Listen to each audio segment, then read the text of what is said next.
My friend says caffeine's a drug. I said, oh, tell your friend, fuck you. I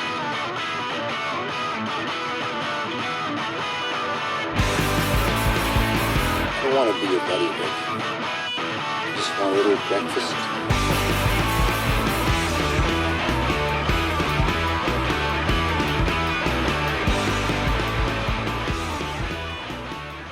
Hello. Hello, hello. Welcome to the Breakfast Punks podcast. Whoop, whoop. This is a podcast about coffee, donuts, DIY punk, and pretty much anything else we want. Brought to you by Sham City Roasters and Deadbeat Donuts. From Hastings, I'm Dave. And I'm Siobhan. And on this week's episode, which is number 6... Episode 6. We're talking about Poly Styrene from Ray Spex. And also the movie Psycho Goreman from 2020. What a treat. Hope everyone's doing alright out there. Yay. What a lovely couple of weeks I'm hoping everyone's had. Lockdown's nearly over, is it not? I don't know. Who cares? We don't know. We don't know. No one knows. Anyway, we're not going to talk about that.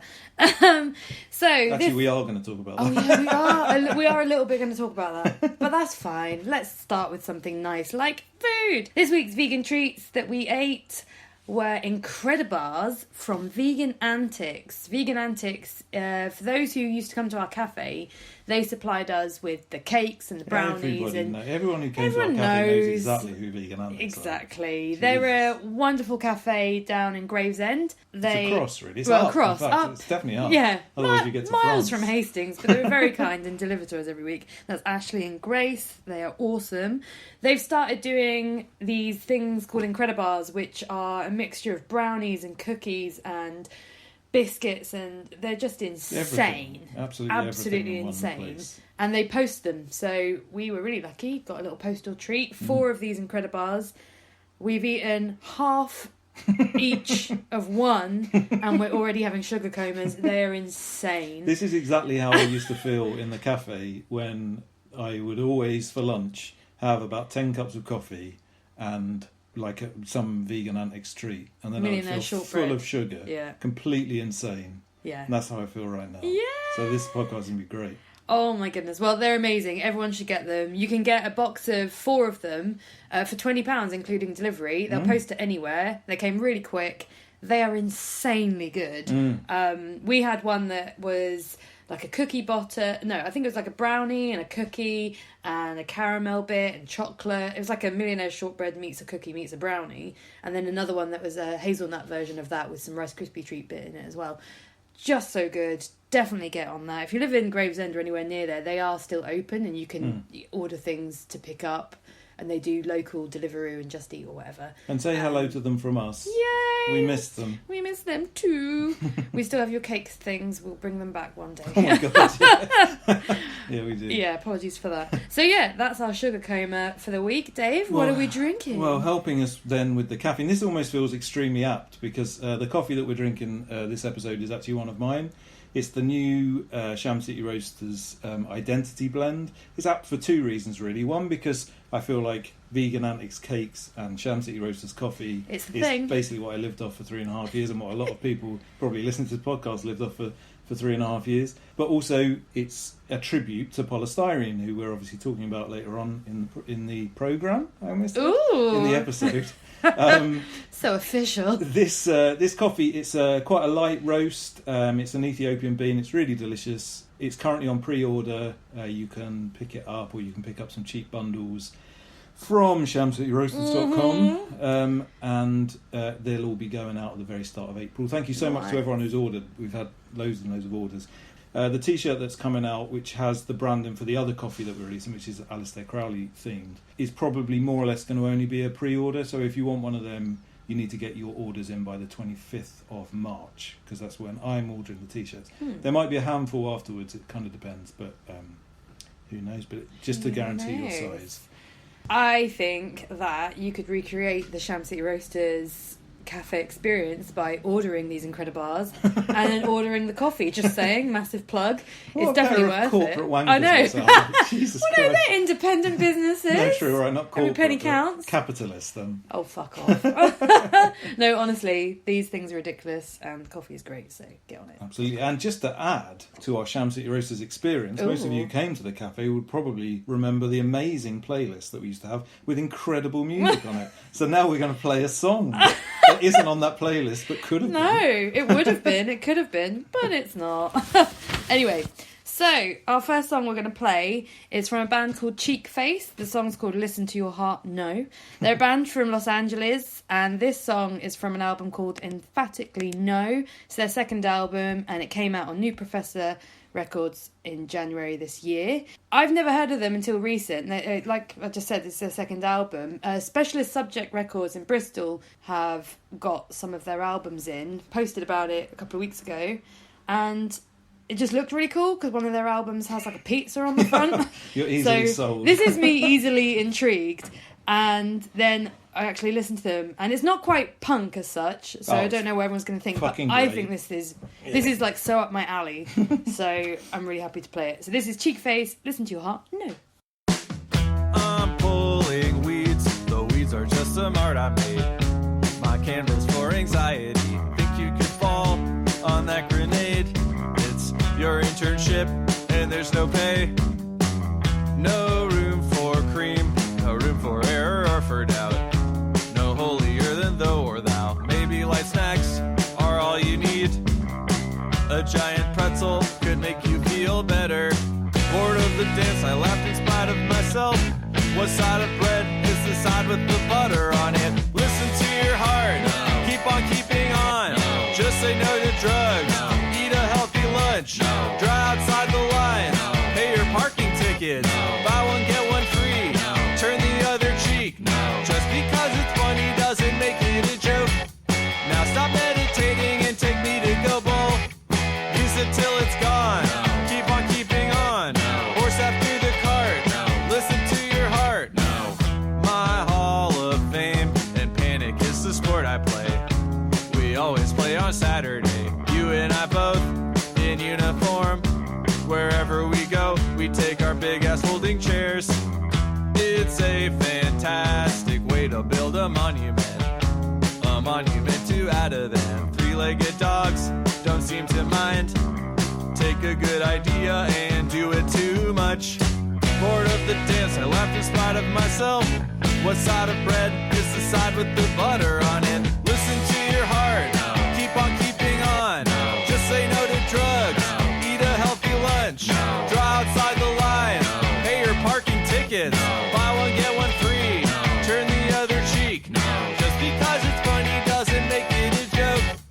Now stop meditating and take me to go bowl. Use it till it's gone, keep on keeping on. Horse after the cart, listen to your heart.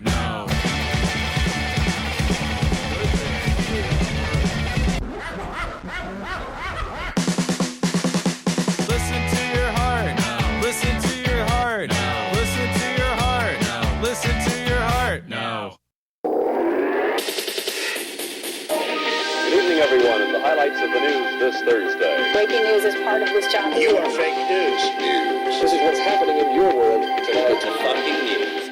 So now it's time for our roundup of the last 2 weeks. We call it the news. It's not really the news, but we're going with it. So, Dave, what's your first little tidbit?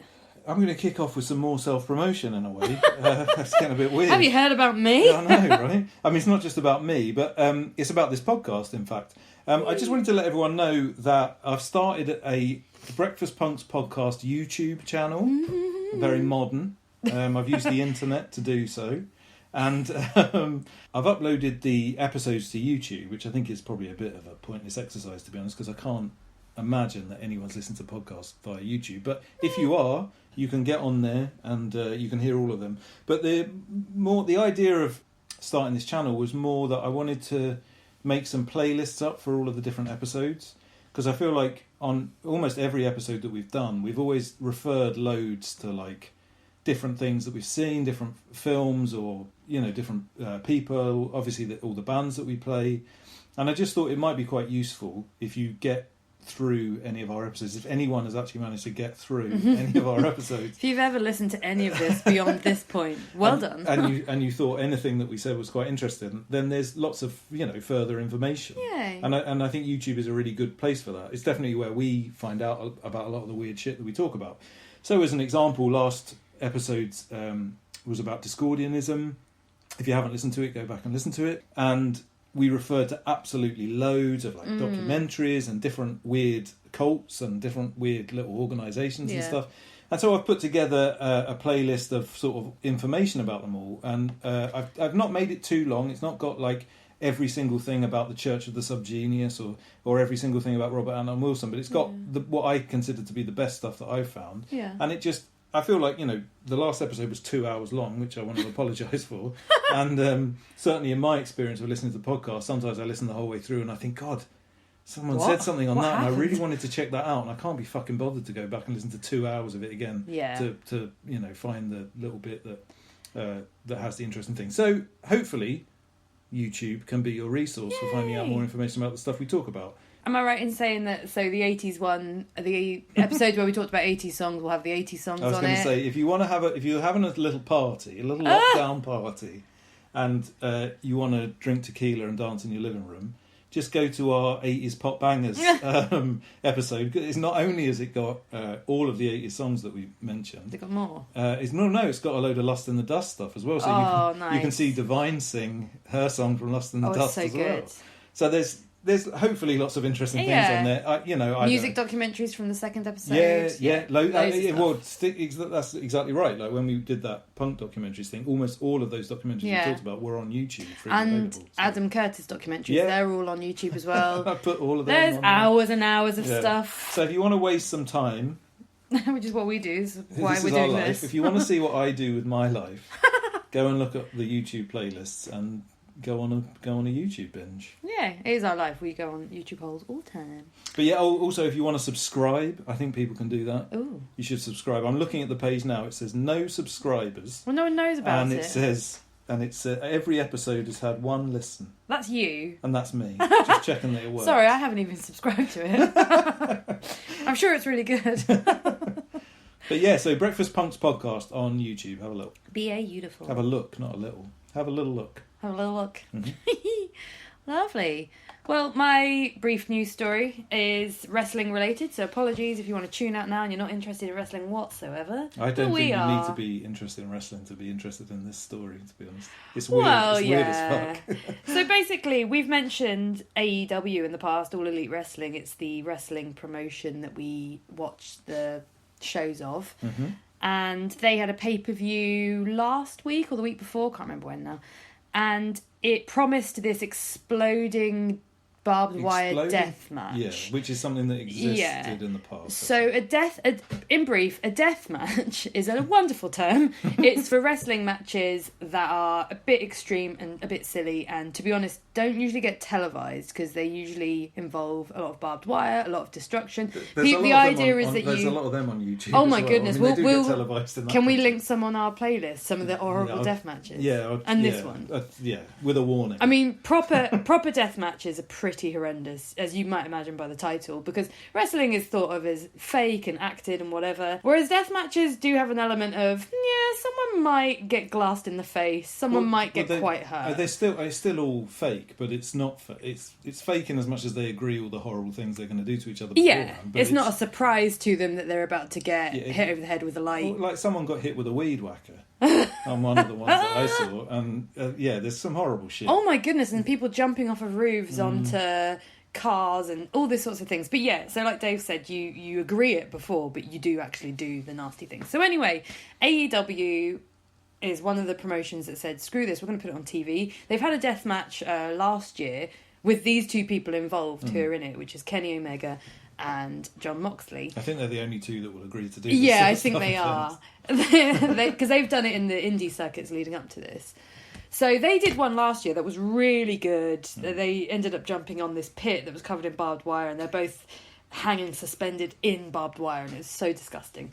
But it was really good. So this had a lot of promise. Exploding barbed wire deathmatch, it does exist. They replaced the ropes of the ring with barbed wire, which have explosions triggered in them. So if you hit the barbed wire, not only are you going to be in barbed wire, but then there's going to be explosions going off. And so the promise is, it's a bit style over substance to some level with the explosions. I think that, but I think they still get like heat, and it's still like pretty horrible to have something explode in the face. So I'm not so sure about that, actually. So I've seen a Japanese one before, which is really old, like 90s, I think. Maybe 90s, I think. And in the Japanese ones, they walked away with like burns. So they did actually get burns. Definitely, like those ones definitely properly exploded. Oh, okay. These ones I think just let off a little bit. So this is where it goes a bit wrong. So one of the wrestlers, John Moxley, keeps saying this is the end. This could be the end of my career. So you're really starting to think, I wonder what this match is going to look like. I feel like it's going to be pretty severe. This guy can deal with a lot, and they're really hamming this up. So it starts, and they're throwing each other into the barbed wire quite a bit, and there are explosions going off, and it does look pretty horrible, and there's a fair bit of blood going on, but it's not like mega. I think in fairness, I mean, I wouldn't have liked to have done it. No, of course not. It's one of those things where I think you end up kind of, become a bit desensitized. Maybe because of what happened, but like, yeah, you don't necessarily appreciate the fact that they really fucked each other up. Yeah, it wasn't nice. But anyway, the big payoff, as it were, is this match is going to be 30 minutes long, and if the match hasn't ended by 30 minutes, then the ring will explode. That's what was promised. And who knows what that really looks like. Like, we were like, is it going to explode? What does that really happen? What does that look like? Anyway, the match is over. Spoiler alert, Kenny Omega wins. So he wins and leaves the match and leaves John Moxley in the middle of the ring. But he wins just before the 30 minutes is up. He wins by like a couple of minutes. They didn't time it very well. They didn't. There was a bit of waiting around. So he wins a bit early. So you think, oh, the ring's not going to explode. How boring. So he walks away, and then a timer comes up, 2 minutes to go, and he's, Kenny Omega's kind of laughing from the side. So you're like, oh, okay, 2 minutes, maybe, and then the commentators are like, oh, they haven't turned the timer off. The ring's still going to explode and John Moxley's incapacitated in the middle. What's going to happen? And it's really dramatic, and there's sirens going off. Actually, they did a really good job of making it dramatic. The build-up was like, my stomach was churning. I was like, shit, what's going to happen? And if I can just refer to another match, there was a match in WWE where the ring did collapse once with Braun Strowman. And Big Show, was it? No, I think it was Braun. I don't know, but the one I'm referring to was it was them two together. Oh, it was not it? Only one person. It was a really match. No, but it was someone slammed a really massive man in the middle of the ring, and the ring collapsed. And it was impressive. So I'm thinking, this ring's going to collapse, but it's going to explode. This is going to be really exciting. Then about a minute from the end, another wrestler comes out and is like, no, I'm going to save you. Trying to wake him up dramatically, can't wake him up. So throws himself on top and covers his head really dramatically. And it's going 10, 9. And we are losing our shit a bit in the lounge. Like, what is going to happen? And then it goes 0. All the sirens go off. And then these piddly little sparklers go off in the corner of the ring. No explosion. So sad. Commentators, obviously something's gone wrong. No one really knows what to do. The guy who's thrown himself on top of John Moxley feigns being in pain and rolls off and looks like he's passed out and fainted. Well, and everyone's confused because all that's happened is some sparklers have gone off. And the commentators kept saying, oh, you can feel the heat from here. Yeah. It's just like... Everyone's still saying their lines as if the ring exploded, but absolutely nothing happened. And it was such a shame because then it was the end of the pay-per-view. And it was like, well, shit. Was that meant to happen? And sometimes you can play out something as a story, but this really did look like an absolute fail. It was so sad. And in the episode later, they tried to play it as Kenny Omega, who won, was seen a couple of episodes ago, like, building the stage. So the person who runs AEW, Tony Khan, tried to say, oh, the storyline is that Kenny Omega must have botched the bomb, so it's his fault. Well, that's not what he said, is it? What he said, the next one, said. he said that they did it deliberately to take the piss out of, so that everyone would be disappointed. I think that's what he said. It's a bit of a... I mean, they've changed their story a bit, and then when the Wednesday episode came round, they had they had to try and explain why the person who tried to save John Mockley feigned fainting. And he was like, oh, it was trauma from being a kid. And that didn't really make any sense. But they didn't really make too much of an effort with the story. Because I think by this point, an interview with Kenny Omega had come out, which said, I'm absolutely gutted. Like, we did so many rehearsals where that thing did explode. And for it to live on TV, just a piddly little sparkler go off. It must have been so sad for both of them though as well. Just because they really did beat the living shit out of each other. Yeah. And they did so many horrible things to themselves in order to sort of tell a story. And the whole point of the story that it was going to get to this huge climactic end thing. And for that to have happened, and then obviously, wrestling fans aren't exactly the most thoughtful people in the world. And, they're of course not going to remember anything about the match and all of the horrible things that they did to each other. They're just going to remember that something went wrong. Yeah. So it was quite sad, really. It was really sad, and I just feel hilarious. Really, yeah, I mean, it was hilarious and awful. But yeah, they built it up so much. I was so excited, and when nothing happened, it was just a bit like, oh no, these poor people who have worked so hard to do something. And now other promotions, WWE are taking the piss on their show apparently, and it is what it is. But they'll move on. They'll still carry on being good. Let's go from the very lowbrow to the slightly more highbrow, shall we? So I've got a little bit of poetry news. I just wanted to let everybody know about a new small press that's started called Between Shadows Press. It's a press that's run by a guy called Tom Bacalus, who's a great poet from New Jersey. He's done an absolutely mental job over the last couple of months of releasing. I think they got like 16 chapbooks out already. And he seems to be releasing them in waves. And I just got a bunch of them through literally this morning. And they look amazing. And they're from some really great poets. Tom's released one himself called Punk Poets and Pretentious Arseholes, which is a little bit triggering, but, that's fine. And then I got another 3, one of who, Pete Donahue, his new chapbook. Pete's from Hastings as well. He's an excellent poet.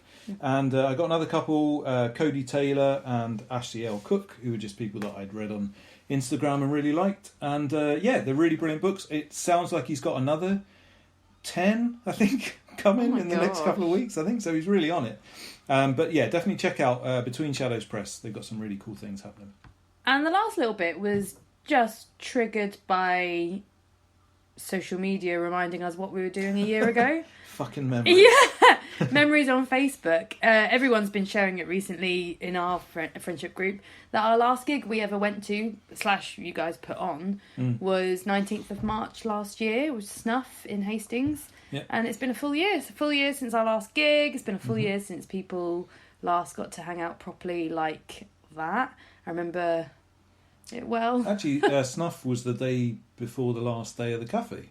Yeah, that's true. That was the last weekend the cafe opened. Which, in a lot of ways, it's a success story for me, in a way. Yeah. Snuff all came and drank my coffee on the last day we opened our cafe. There you go. That's nice. If I had told 14-year-old David that was going to happen, and I'd been happy. You'd played with Snuff like the week before, 2 weeks before as well. That was your last gig, wasn't it? Yeah. Last gig you played. Yeah. Obviously, there was a lot of negatives in the last year and that we couldn't see each other, we couldn't hang out. I mean, that gig reminds us that we haven't been to a gig in a year. And obviously the pandemic wiping across the world and killing people and not being very nice. But I also remember how unreal coronavirus seemed at that gig.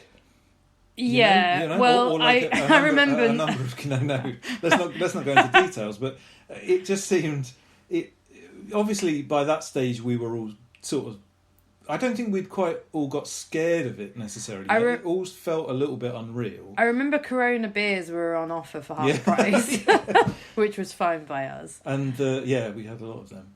And I think panic buying is just about to start. Panic buying hadn't started yet. Oh, had it not? Or had it? No, maybe it I think it had, because I think things had started to close. But everything just felt silly, and it sort of felt a little bit like this was going to be something where we would have to sit at home for 2 weeks, and then we'd be back at it. And a full year later, obviously we've had a little bit of time out of the house. As it were. But I think also just reflecting back, however long ago it was on our first episode of this podcast, we kind of talked a little bit about this, or we sort of reviewed 2020. And I feel like we were probably we tried to concentrate on all of the positive stuff, and I think that since then it's got a lot harder Yeah. Just because of a number of reasons. The weather, I think, was a big thing. Certainly in the UK and in Hastings, we had a couple of months where it was pretty much just grey and it never really got light for a while. Yeah. And I think that was hard. And I think that probably hit just about the same time as everyone was really we'd just gone back into another lockdown, having had some, pre-Christmas kind of had a little bit of time where we were sort of allowed out a little bit. And yeah, I think I personally have definitely found the last 3 months or whatever much harder than I found the initial stuff. And I don't know. I think it might be about sort of bad. I think a lot of what we talked about on our first episode was we'd really tried to get some healthy routines going, and that we'd done that quite successfully. And as a result, I think it had sort of helped us a little bit along the way. But I think that once you get to the point where you're like 9 months in, 10 months in, those things start to slip away, even if you don't realise, even if you're trying to do them. And I definitely found that for me, like a lot of things just kind of went by the wayside. And I found there was a couple of these. I've been keeping tabs in a diary. I thought it was quite a good mental health practice to do. And I sort of write down all the things that I accomplished with my day. And I was flicking, because I've had quite a good week this week. Yeah. Got quite a lot done, or last week, got quite a lot done. And then I sort of went back a few pages, and there was a couple of days where I just wrote in them, stayed in bed all day. Yeah. And I sort of thought, shit, yeah, it's not... Yeah. Yeah, I think there was something about the initial bit, especially as we'd come out of running a cafe and having no spare time whatsoever. So having this free time, to be honest, was wonderful. Getting involved in being a bit more creative, getting involved in taking time to just read or take time to be... Especially me and Dave, we didn't have any time to spend together prior to this, and now it was like we're going to have only time to spend together. And it was about finding ways to do that in a way where you're doing stuff together, but also finding ways to just kind of exist in the same one bed flat and not have to find stuff to do all the time and just kind of relax, which I don't think we've ever done. So just having time to read. Christ, I hadn't read a book for God knows how long. We read so many books last year, and just enjoying that nothing time. Whereas that nothing time in the dark, cold winter has felt a bit rubbish, especially days where it really doesn't get very light and you've spent all day indoors and you think you get really tired and you get really fed up. But I'm sure everyone's feeling this way. It's so hard to not get running away with being too positive or being too negative. But it does feel like it's slowly coming to a end. It looks like it. I mean, I don't watch the news at all. But the last time I watched the news in December, we were at tens of thousands of cases a day. Last time I caught the news while I was working on the hospital, and it was about 4,000 cases. That's still shit, but it has dropped in the last 3 months that I've noticed the news. I'm about to have my second vaccine in a couple of weeks' time. And actually, in fairness, the vaccines, it's getting there. I feel like have actually rolled. Unlike every single other thing that this government tried to do, and I'm not giving them any praise whatsoever, but I think it is worth acknowledging, the vaccines do seem to have actually rolled out more or less as planned. And I think my age group, the youngsters, the young people are... Well, you're next. 50 to 59s are getting theirs now. That's not me. That's not Dave. But he is in the next bracket down, if you can imagine what that is. Well, you'll be fully in it by May. Anyway. See, this is why I've had such a bad form. Oh, piss off. No, it is fine. It's hard when you see people... I've got friends that are in Australia, and when you see them getting haircuts and going to the bar, going to gigs. Well, Clowns... I follow the lead singer of Clowns, and the amount of gigs they're doing now, and you see them jumping about. Press Club went on tour, I think. Press Club played and it just looked like a normal tour. It wasn't half full rooms or anything. Yeah. So, but you know what? It's happening around the world. It will happen for us eventually. Oh, we just have to keep positive. As hard as it is. It's going to be hard with all the Facebook memories coming up. Well, they're about to end because obviously lockdown started and then nothing happened. Well, then 2 years ago we'll see. But we're getting there. I think that's the point. Isn't it? All of my memories are like Haster supporting discharge in 2 days before your 40th birthday. You lucky devil. You're like, it didn't happen. No. Haster playing Rebellion Festival, Haster playing fucking all these different things. And so that was, that's kind of, I mean, fuck man, how spoiled am I? But it did feel like a bit of a kick in the teeth, really, when you're seeing all of these things that you weren't able to do. But the only way is up, as Yaz once said. So, or possibly not, but I think that the only way at this point is up. I don't think we're doing a very good job of this, but keep your heads up. Look, we're not. You couldn't even say that sentence. We're not trying to be positive people. No, we are trying to be positive people. But I think you can be. I think there is stuff to be taken from. Obviously, the whole thing is shit. But I don't think that means that you can't talk about the good aspects of A, what might be happening, and B, what you can take. Like, I can say unquestionably that if it weren't for lockdown, there's a bunch of things that I wouldn't have done that I've been able to do. I've had the time to. We've done some great things, I think, for our mental health and for our relationship. I've read loads of books. I've caught up with all of the. I've got really into. I've started writing poetry, which I never did before. We've done loads of stuff, and I think that loads of people have probably done loads of stuff with the time that they've been allocated. And just because the world is shit doesn't necessarily mean that you can't say, "Oh, well, actually, there is some good stuff." I think this is the first time I've ever truly appreciated. Dave. No, shut up. No. I think this is the first time I've ever truly appreciated letting go of things you cannot control and appreciating what you can control and dealing with those things only. And that's something to say for your mental health, because it's easy to say now, but why get tied up in the things that you have no control over, and you should be putting your efforts into things you can control. So, like Dave said, he's been ploughing his brain into doing things he can do, like poetry. You didn't know you could do it, but here you are writing tons and tons of posts. Well, other people think you can, and you've done some good things. And I just think it says a lot for taking the time for yourself to actually experience what you truly are and what you truly want to do, rather than what everyone in the world tells you they want to do.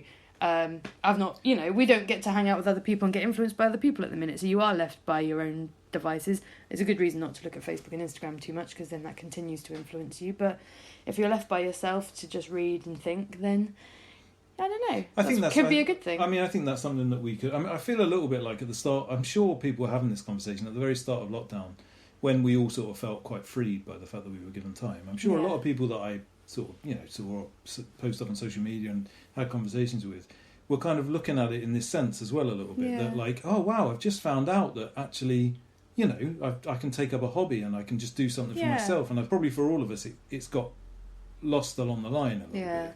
But I think that's something that we can take from this. I think when the world gets back to normal, let's just say the world gets completely back to normal tomorrow, I think I'm probably going to deal with it in a slightly different way, because I've actually learned a little bit from this year. And I'm sure that's true for most people. And I suppose the other thing is, this is something that someone said to us just the other day. No one's had a cold. Yeah. So the other thing about this is probably being much more sensible about us all spreading our fucking germs all over the place. And I don't want to get too over the top with that sort of thing, but I do miss hugging people. Yeah, do you know what? I don't mean anything of what I just I think we should spread our germs. I think there's I'm gonna the first weekend that I'm we licking get everyone. out, I'm spreading every fucking germ I've got. Not all of them. No, I definitely think there's something to be said for taking the time for yourself, because we've been forced to take time for ourselves now, and people are doing things with it. And if you're not doing something with it, it's fine. But if you want to do something and you're thinking, oh, I never have the time, you probably do have the time. Just go for it. Do something silly. We've been painting lampshades recently, and we're not very good at that, but we've done it. So you can do anything if you can be bothered. We've got quite into it now. We've bought another 3 lampshades.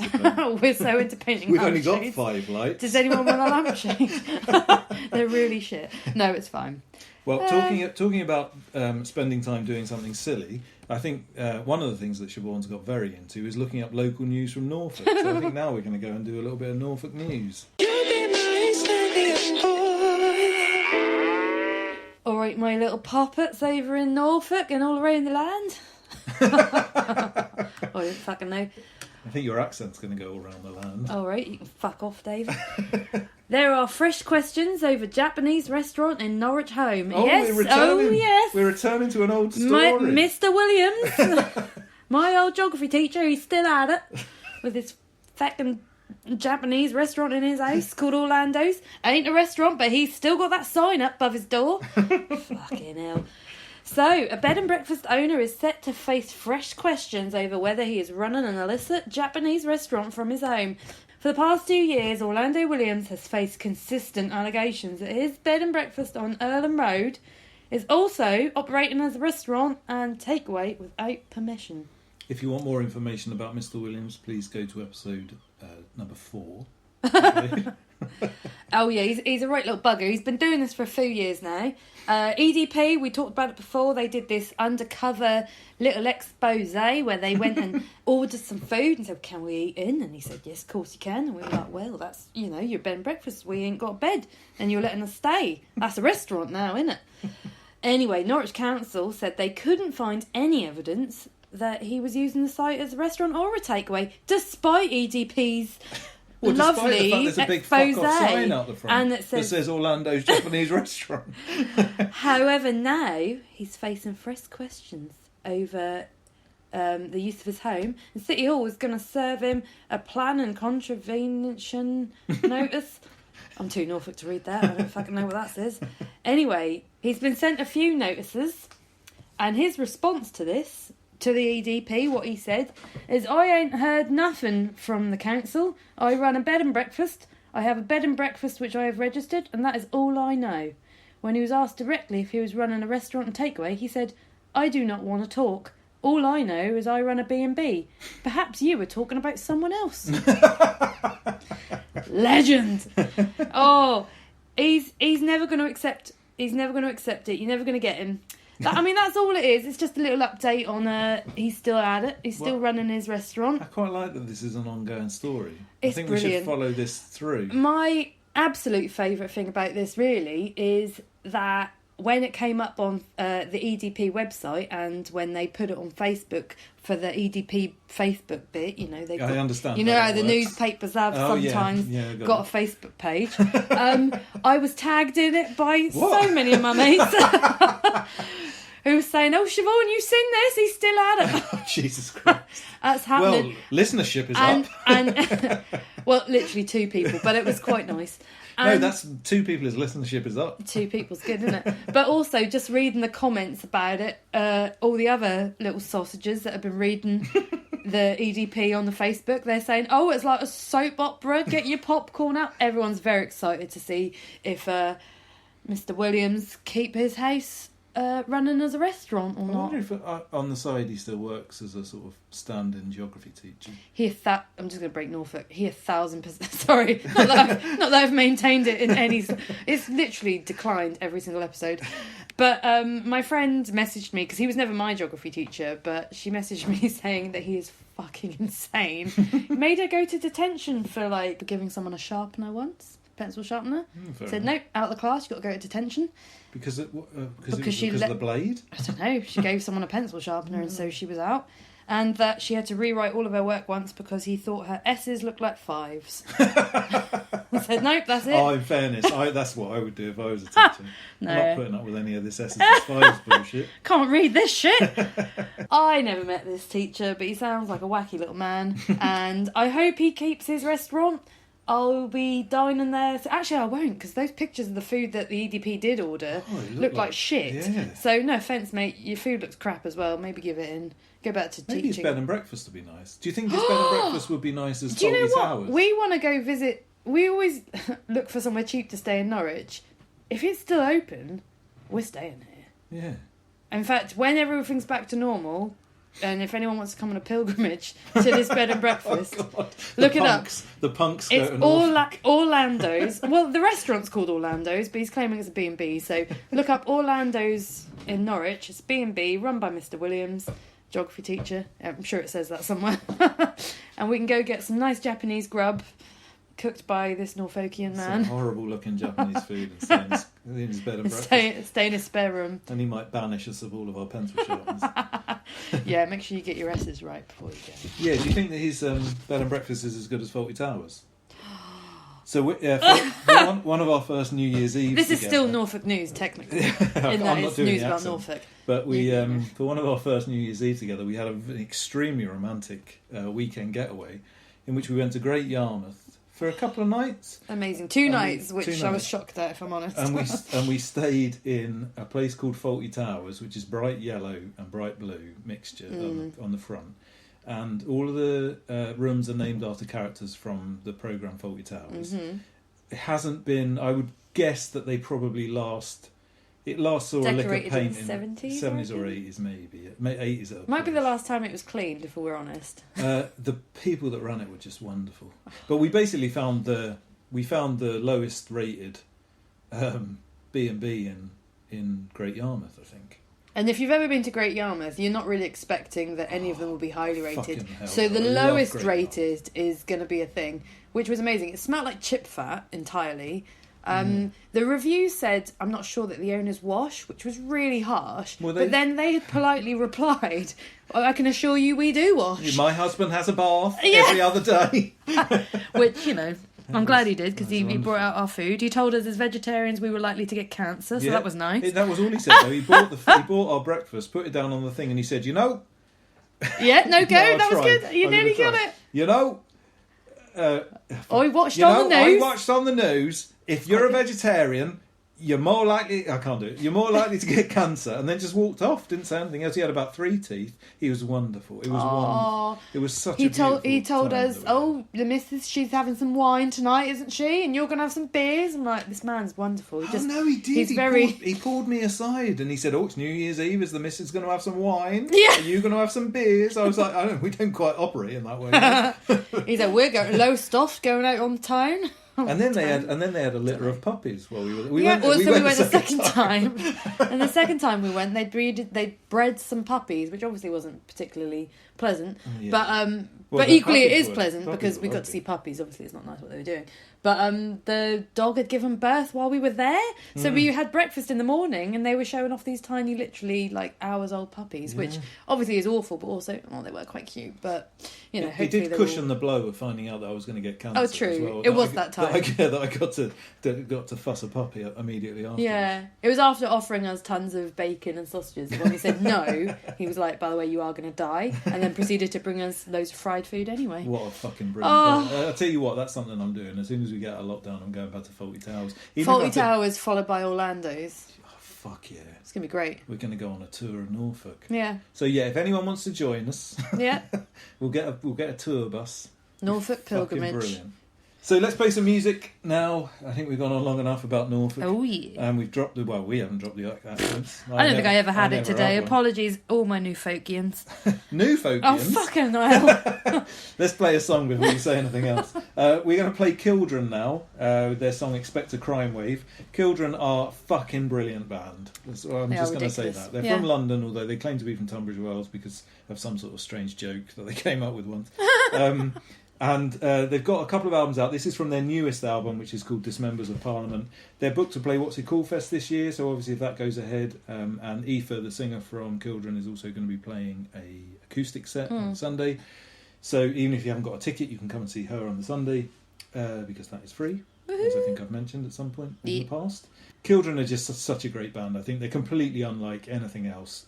They call themselves rave punk, so be prepared if you're expecting. I think that's exactly what they are. It's exactly what they are, but if you're expecting any guitars now, don't. And yeah, here's Killdren with Expect a Crime Wave. Electoral fraud and tax evasion, outright lies and fabrication. Backhanders the drums, diddling the sums. Seems to me it's a crime wave. Broken promises and worthless double speak.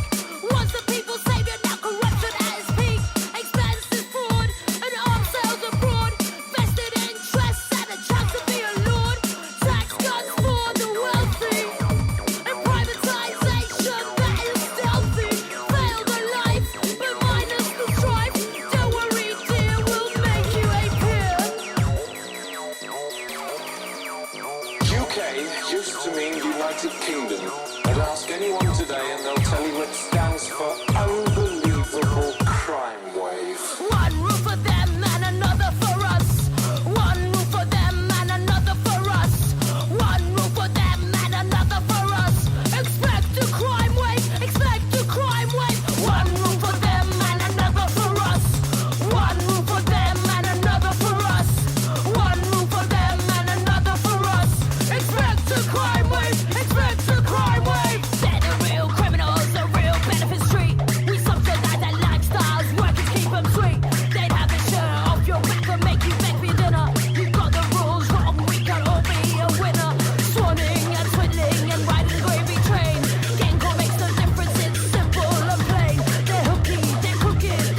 defenders. When you block legalisation for cannabis production, but your husband owns a ganja farm with no obstruction. We lose our rights, 0 hours of benefits claim, then file for more expensive because they've rigged the game. UK stands for Unbelievable Crime Wave. One rule for them and another for us. One rule for them and another for us. One rule for them and another for us. Expect the crime wave, expect the crime wave. One rule for them and another for us. One rule for them and another for us. One rule for them and another for us. Expect the crime wave, expect the crime wave. To get out there and do some crimes. Obeying the law's not a sign of the times. Be dishonest, embrace corrupt. It's one up for me, let the streets erupt. Why should we not make up our own rules? When a moral compass is clearly for fools. We can decide what to do with our own life. No one should be surprised that crime is so rife. One rule for them and another for us. One rule for them and another for us. One rule for them and another for us. Expect the crime wave, expect the crime wave. One rule for them and another for us. One rule for them and another for us. One rule for them and another for us. Expect the crime wave, expect the crime wave. When you can't remember owning extra houses, when you can't remember if you cheated on your spouses, when you talk about being guided by God, when your husband has investments in missiles, the sod. UK used to mean United Kingdom, but ask anyone today and they'll tell you it stands for Unbelievable Crime Wave. Welcome back to the Breakfast Punks podcast. For our main subject today, we are going to talk a little bit about polystyrene and Ray Spex. There's a number of reasons for this at the moment. There seems to have been a bunch of what I'm going to describe as synchronicities based on last week's discussion of Discordianism. As I said earlier, there's a new coffee that I've just released, which the branding is all around polystyrene. And the reason that I chose that was because she lived in Hastings for the last sort of 15 years, I think, of her life, or in St Leonard's actually. And so I was just sort of celebrating Hastings characters, really, and particularly ones that moved to Hastings from London, because that's what we did. And so I thought that was kind of a nice thing. So I picked her and Alistair Crowley, that are obviously extremely different characters, but both did the same thing and ended their lives in Hastings. And after that, once I decided to do that and I was getting the artwork done, we then found out that there was a brand new film being made called Polystyrene, I Am a Cliche, and actually a book as well, which I think is called the same thing. It might just be called Polystyrene, the book. Yeah, but there's a big coffee table book that's come out as well. And yeah, just generally, I don't know. I just feel like I've seen a lot about Ray Spex, really, and I think it might have been one of those things where I started listening to them a lot because I was thinking about doing this coffee, and I did a bit of a deep dive on them, and then I think I just started noticing them everywhere. Yeah. So again, I'm not to keep bringing it up, but it's quite a bit Robert Anton Wilson. It is a bit strange. The synchronicities are there if you look for them, isn't it? But Yeah. I remember very much you were describing your new coffees about 3 months ago, and then I just so happened to see this news article saying a polystyrene documentary is about to come out, and I was like, Dave, this is so weird. I mean, I'm sure. I mean, it definitely had been in the works for ages. So I wonder if maybe somewhere you've in my noticed it. who knows? Anyhow, so polystyrene, I'm sure most people probably know her, but I'll give a very quick sort of brief history. Polystyrene was born in Bromley. Which is another weird synchronicity, because that's where you were born. She was born in Bromley and she died in Hastings, and I was born in Bromley and I plan on dying in Hastings. So, hey. She was 53 when she died, so no, yeah, not all long. right. No, that's better than I expected, in fairness. She was born in Bromley, but she was brought up in Brixton. She was quite an unusual character, I think, for the time, in a lot of ways. She very much considered herself a hippie, and she sort of ran away from home, and she hitchhiked to a lot of like the free festivals and things like this that were going on in, I guess, the early 70s. And she ended up in London, and she ended up being around the punk scene. She had a shop on the King's Road. She did, on the King's Road. Yeah. So she actually, here's another funny little synchronicity from her. So I think I'm just really looking for them. She was really involved in the fringe theatre and alternative theatre in the early 70s, which means that she would have very much been around the same people that put on the Robert Allen Wilson play, The Illuminati trilogy, which we talked about last week. So, I mean, that's totally me just connecting the dots. But she would have definitely been. I mean, she'd have been like, 15, 16. Yeah, but that's when she was doing. That's the thing. That's when she was doing all of this stuff. Oh, amazing. She did have an initial, very brief solo career. She released a single called "Silly Billy," which wasn't really punk. It was more of a sort of reggae kind of fusion thing. Yeah. And then on her 19th birthday, Poly Styrene came to Hastings just for a day trip. And while she was down here, she happened to see a poster for the Sex Pistols, who were playing on Hastings Pier, and thought she'd give it a crack. And she went and saw Sex Pistols. It was very, very early. They didn't have their own songs. They were still, they were playing covers. And it inspired her. Basically, she really, in the same way that I think, that classic story that everyone tells about seeing early punk bands, where you think, God, if they can do it, I can do it. And she came away and just thought, I'm gonna start a band like that. I don't think she ever, at the time, she says, I think there's different things said about this, but I don't think she really considered herself a punk as such. I think she just considered herself a sort of a weirdo, really, for one of the description. I think she famously never considered herself a punk, actually. As did no one from that. To be honest, you watch a lot of documentaries about this kind of era, and actually a lot of those people around that time said that they didn't consider themselves punk, and there was a lot of different music coming together, but it was just the same little group of people, and I guess she ended up being a part of that. Just by definition of turning up on the King's Road and making music in the way that they did. It was more of an ethos at that time, wasn't it? Definitely wasn't considered I suppose it's a weird... Like, punk at that time must have been very strange, because we look at it as being this thing that happened. But actually, in reality, it wasn't even called punk when most of these bands got together, I suppose. Or if it was called punk in New York, but it wasn't necessarily called punk in London. They weren't considered the same thing, really, were they? They weren't really connected, were they, in the way that we would be now? If a new musical movement started on the other side of the world, you would know what it was called, probably. Yeah. But so she came back, she formed Ray Spex. She was very much kind of the mind behind the band Ray Spex. She put it together. She wrote all the lyrics, and she kind of just sang them at the band, and then I think they just worked out song arrangements around her.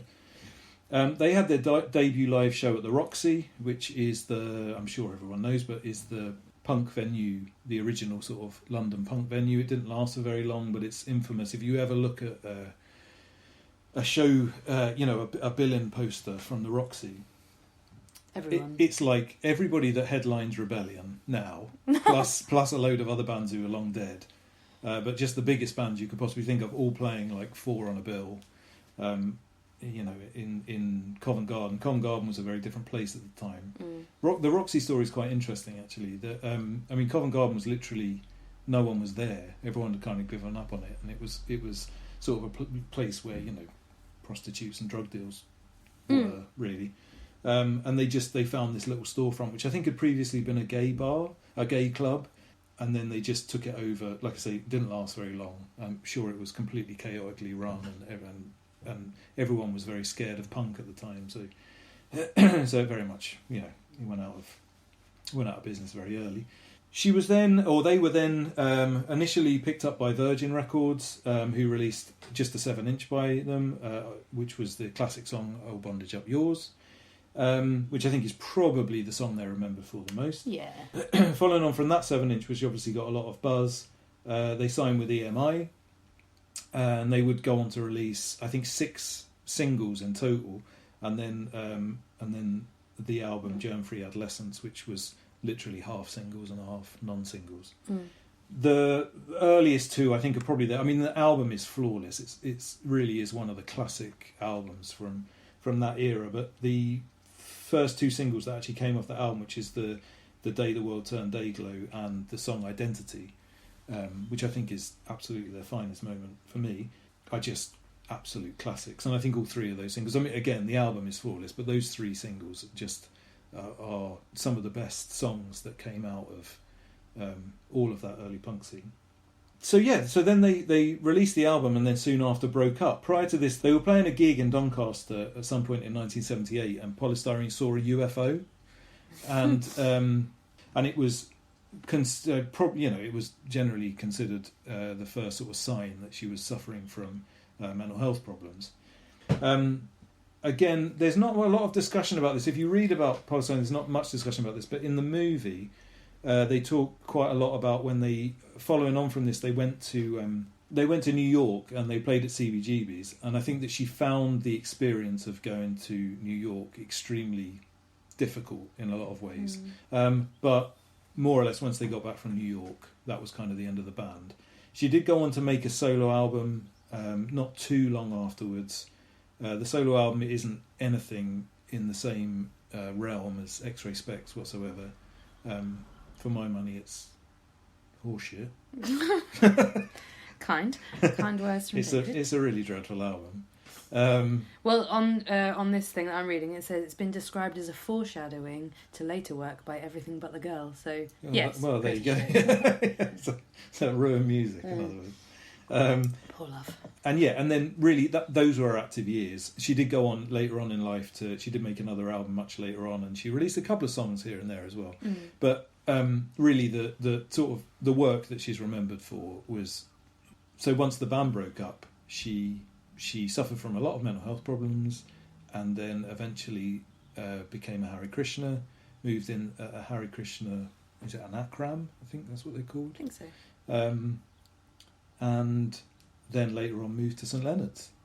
And really her story gets quite vague. It's, probably quite understandable. We'll talk a little bit about that. So I thought that maybe we would start with the album, because there is only one album. It's called Germ-Free Adolescence. And so I thought we would start with that. Where do you think that it ranks as far as great punk albums? And also I think it's probably important to think about it in the context of being a very early, one of the first UK punk albums.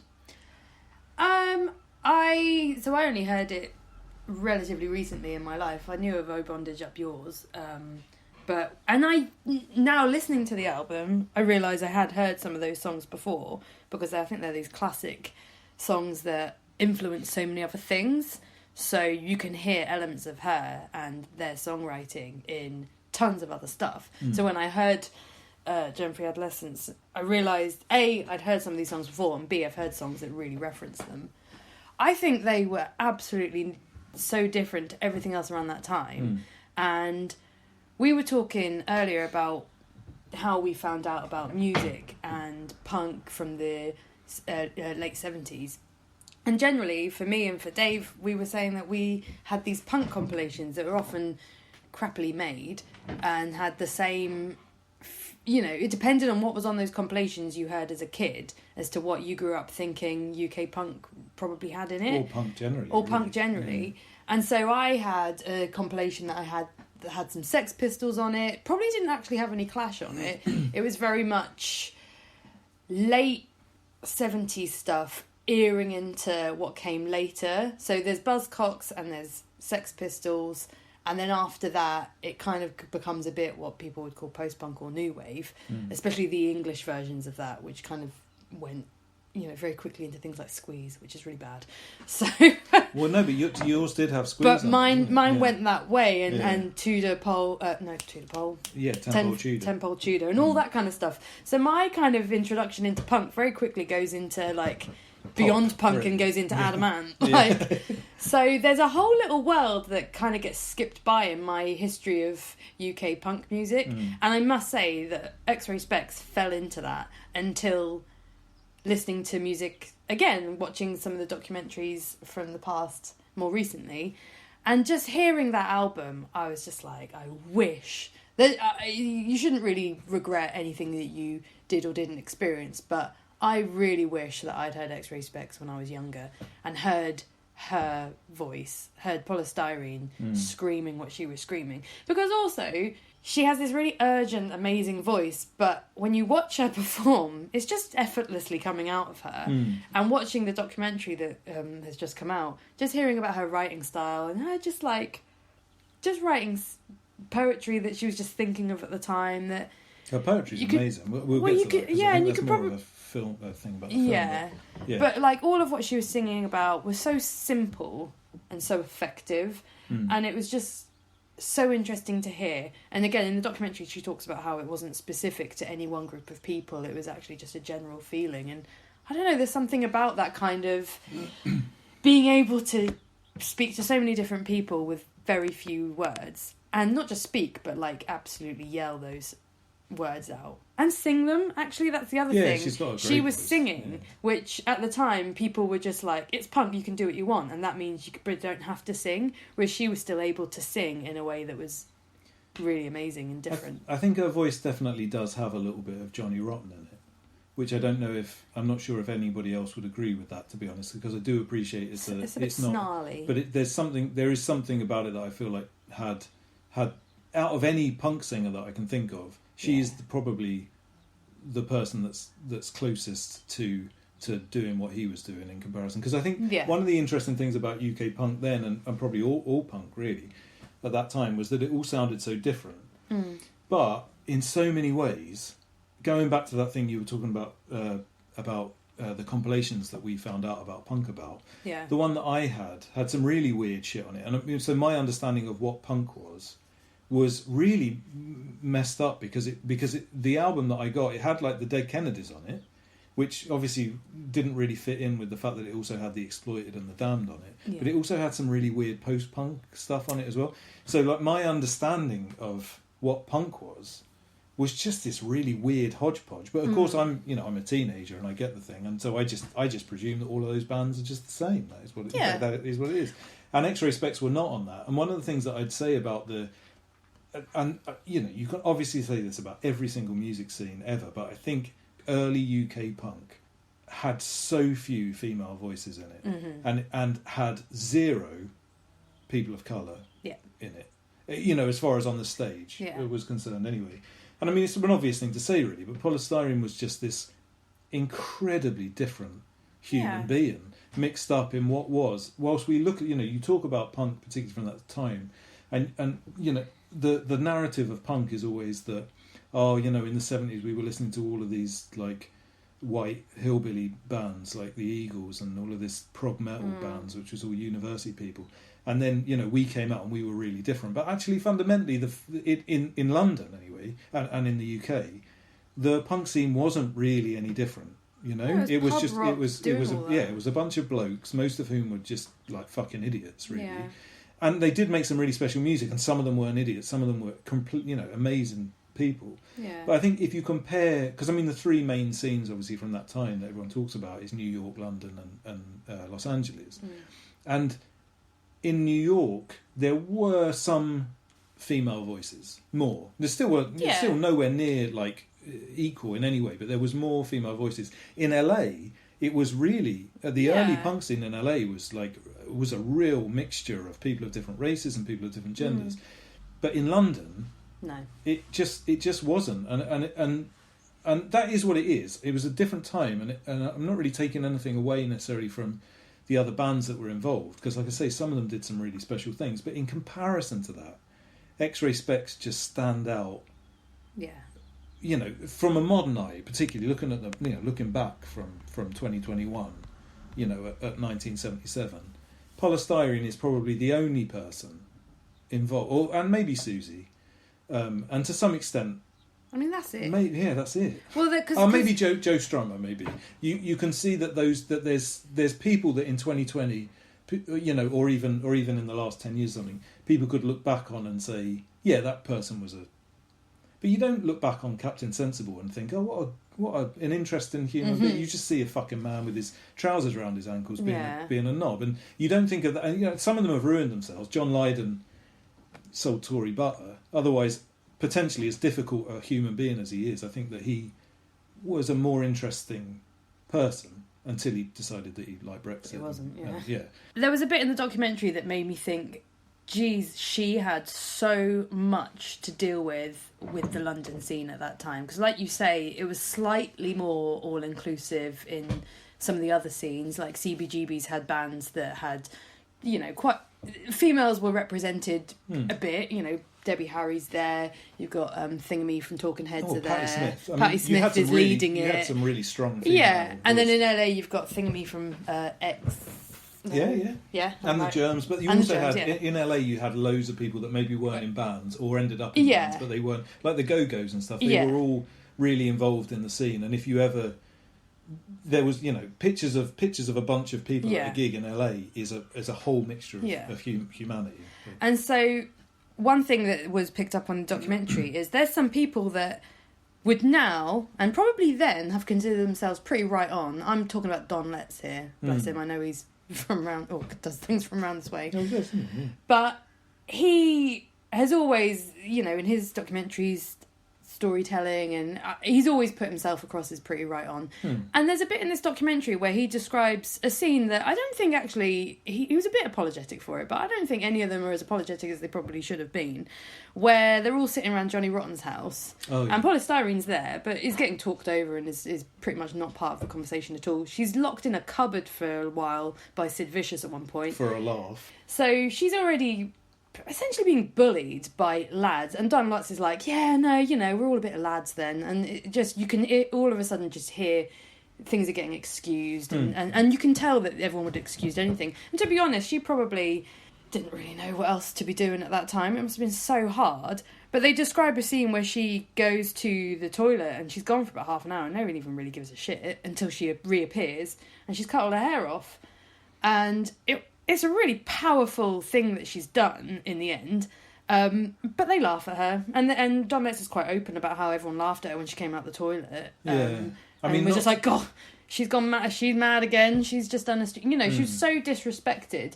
But I love that what she was able to do. I think a week later, she goes to is it Rock Against Racism in Victoria Park? The famous big festival, and she's got a scarf wrapped around her head, and her managers have said, "Do not take your scarf off. Like, no one can see that you've shaved your head," which would have been a big deal at the time because skinhead culture is about to start surfacing. It's about to start surfacing. That's what that whole Rock Against Racism of course was. So she's, the skinhead culture is what they're battling against, of course.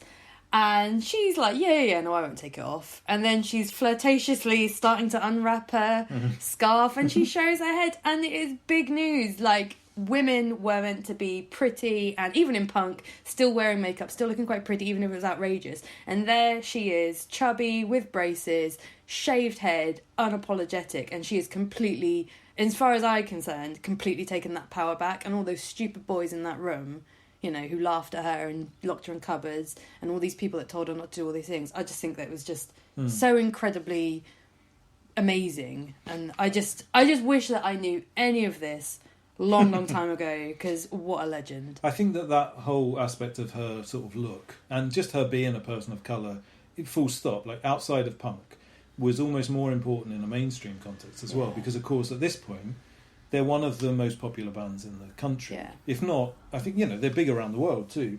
And so they're on top of the pops, and and she's being seen in all of these extremely mainstream things, and there's she's got posters in smash hits, or it probably wasn't smash hits, but whatever, in magazines and stuff, and she doesn't look like anybody else.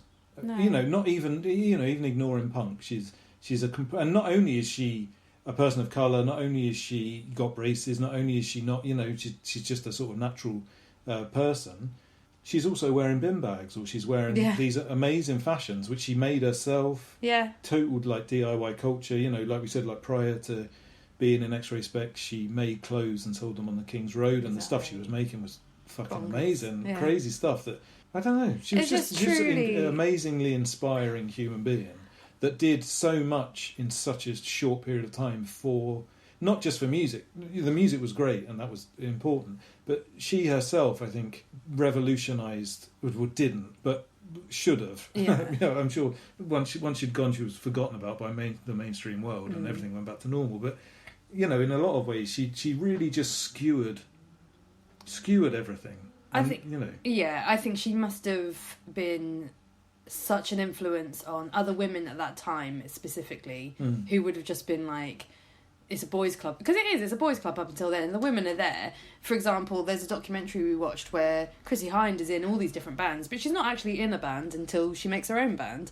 She was in bands, but she wasn't in bands. She was in the Clash, and she was in the Damned. But she's never really, I feel for her. She was probably this woman that was in all these different bands, in all these different places. But she had the last laugh, though. I mean, the Pretenders Oh, were yeah. 10 times bigger than any of those bands. She smashed it in the end. But you know what I mean? There's no, like, massive female representation that's inspiring at any point. But I think Poly Styrene, getting up there, doing her thing as she did, really unapologetically, because she wasn't cool. Whereas I think Susie Sue was quite cool. Yeah, whereas in Poly Styrene is Poly like, Styrene's I'm wearing way a bin cooler. bag, screaming, whatever the fuck I feel like, yelling, singing, being amazing. And people around that time must have just been like, holy shit, she's actually doing it. I've got my inspiration. I wonder if people at the time did look at it like that. I feel like it's something that reverberates more so through history. Poly Styrene looks more like somebody from the last 5 years. Yeah. And acts more like somebody from the last 5 years than somebody from the 1970s. And I feel like probably in the 70s it was almost too much. And I'm sure, as much as we would like to, it'd be nice if the narrative was she came along, became very famous, and then the whole world changed and nobody cared about what they looked like anymore or whatever. But actually, in reality, what happened was it sowed a seed that slowly, and you see this a lot in punk, and I mean, I think that definitely, like the Riot Girl movement, would have happened, but was, Bikini Kill extremely. Kathleen Hanna talks about Poly influenced. Styrene often. But I think generally, if it's that seed that kind of it slowly picks up, kind of over the course of a number of years, you suddenly find Bikini Kill exist, and then you suddenly find, there's just these different steps that go on and on and on to where we are now, which is still far from perfect, of course. But of course. I mean, everything she sang about then is so relevant still now. I think something that was picked up in the film, and I think led to her kind of becoming unwell, and I think is probably like a sad thing, is she was obviously such a kind, nice person. She was so young, and I've written down here that she was just overwhelmed by consumerism, general fame, and the unkindness of people. Yeah. And I just thought, isn't that ridiculously sad, but isn't that so still appropriate? Like, there's this person who was so talented, so wonderful, a bit different, and people just can't handle that at all. Like some of the documentaries with her asking her stupid questions, and she's only 19 and they're asking her about being sex, and because obviously Bondage Up Yours comes with the connotations connotations that it does, and she But knew she dealt with it so amazingly well. well. But I think it gives people free rein to then just come at you with any questions they fancy. You've sung a song about bondage, so we've got free rein to talk about your image, talk about if you're a sex symbol, talk about all this stuff. And this is in a time as well where the mainstream press would have asked every woman all of the questions that we wouldn't, you wouldn't dare. There's no way they would be asked anymore. They do you know what I mean? are still asked now. I don't think to that extent. Yeah, maybe, but I don't think to that extent. Depressingly, in fact, definitely still not. Journalism's definitely changed in that context. No.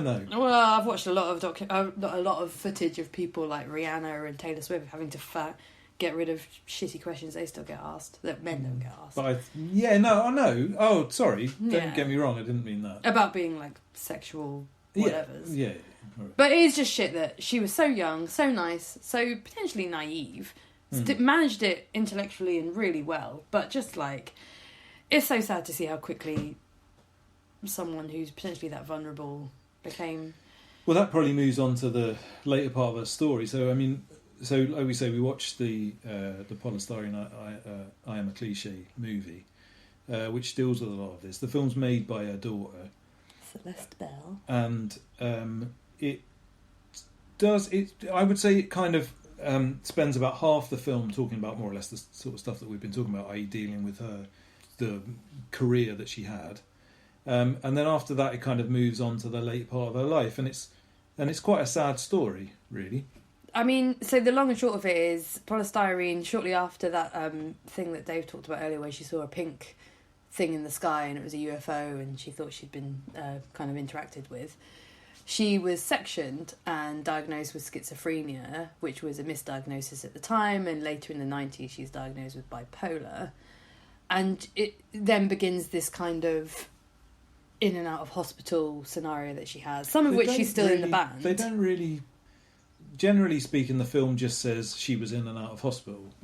It's not really clear as to how much of her life she actually spent. She was sectioned at some point very early on, Yeah. like you say, when she was still in the band. But it's a bit unclear as to how much time she actually spent.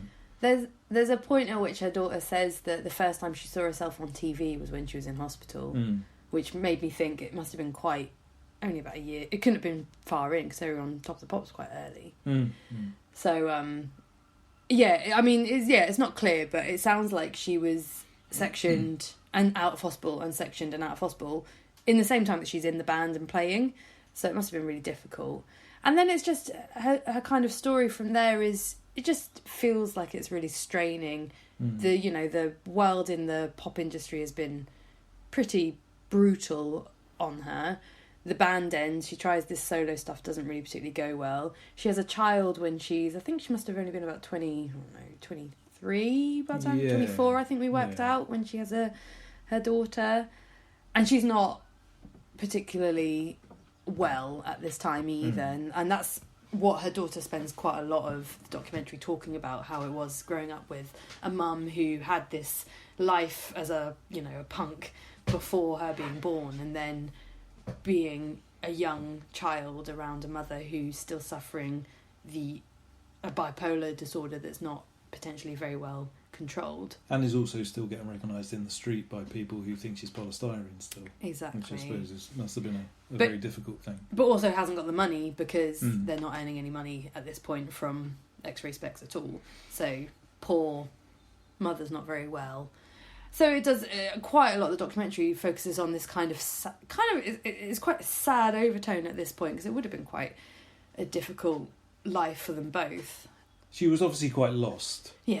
Because she ended up becoming a Hare Krishna. Well, yeah, so she goes to... I think she leaves her daughter behind with her mum who lives in St Leonard's, and she goes to India and hangs out with Laura Logic, who she kicked out of Ray Spex years before.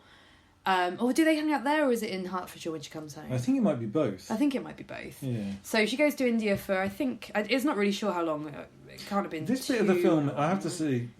What did you think of the film? Sorry.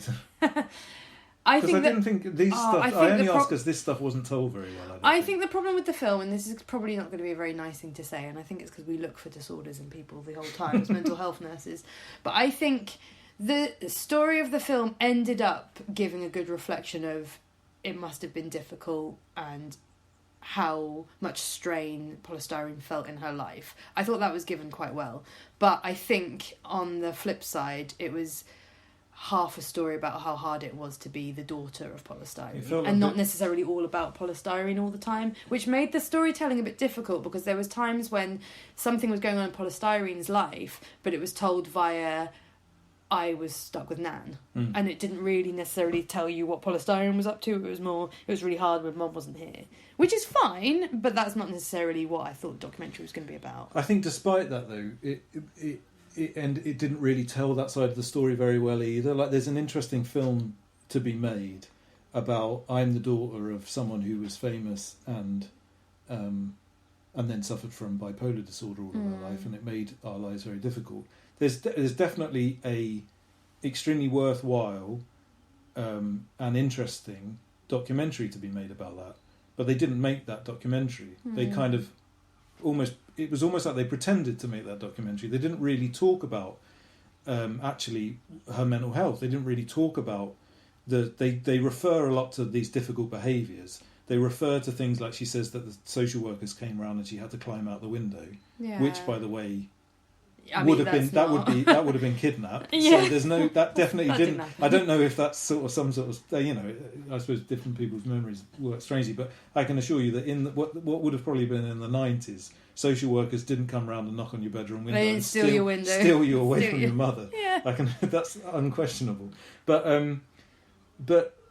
I feel like they didn't really address what the difficulties of having bipolar disorder are. They talked about it in such generalities.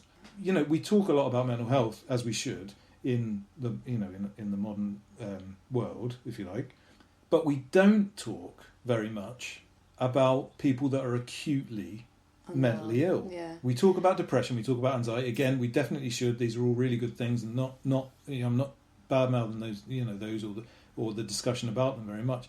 But we don't address how difficult it is for the person and for the family around them if they're suffering from acute or long-term, schizophrenia or bipolar disorder, and I just feel a little bit like this film.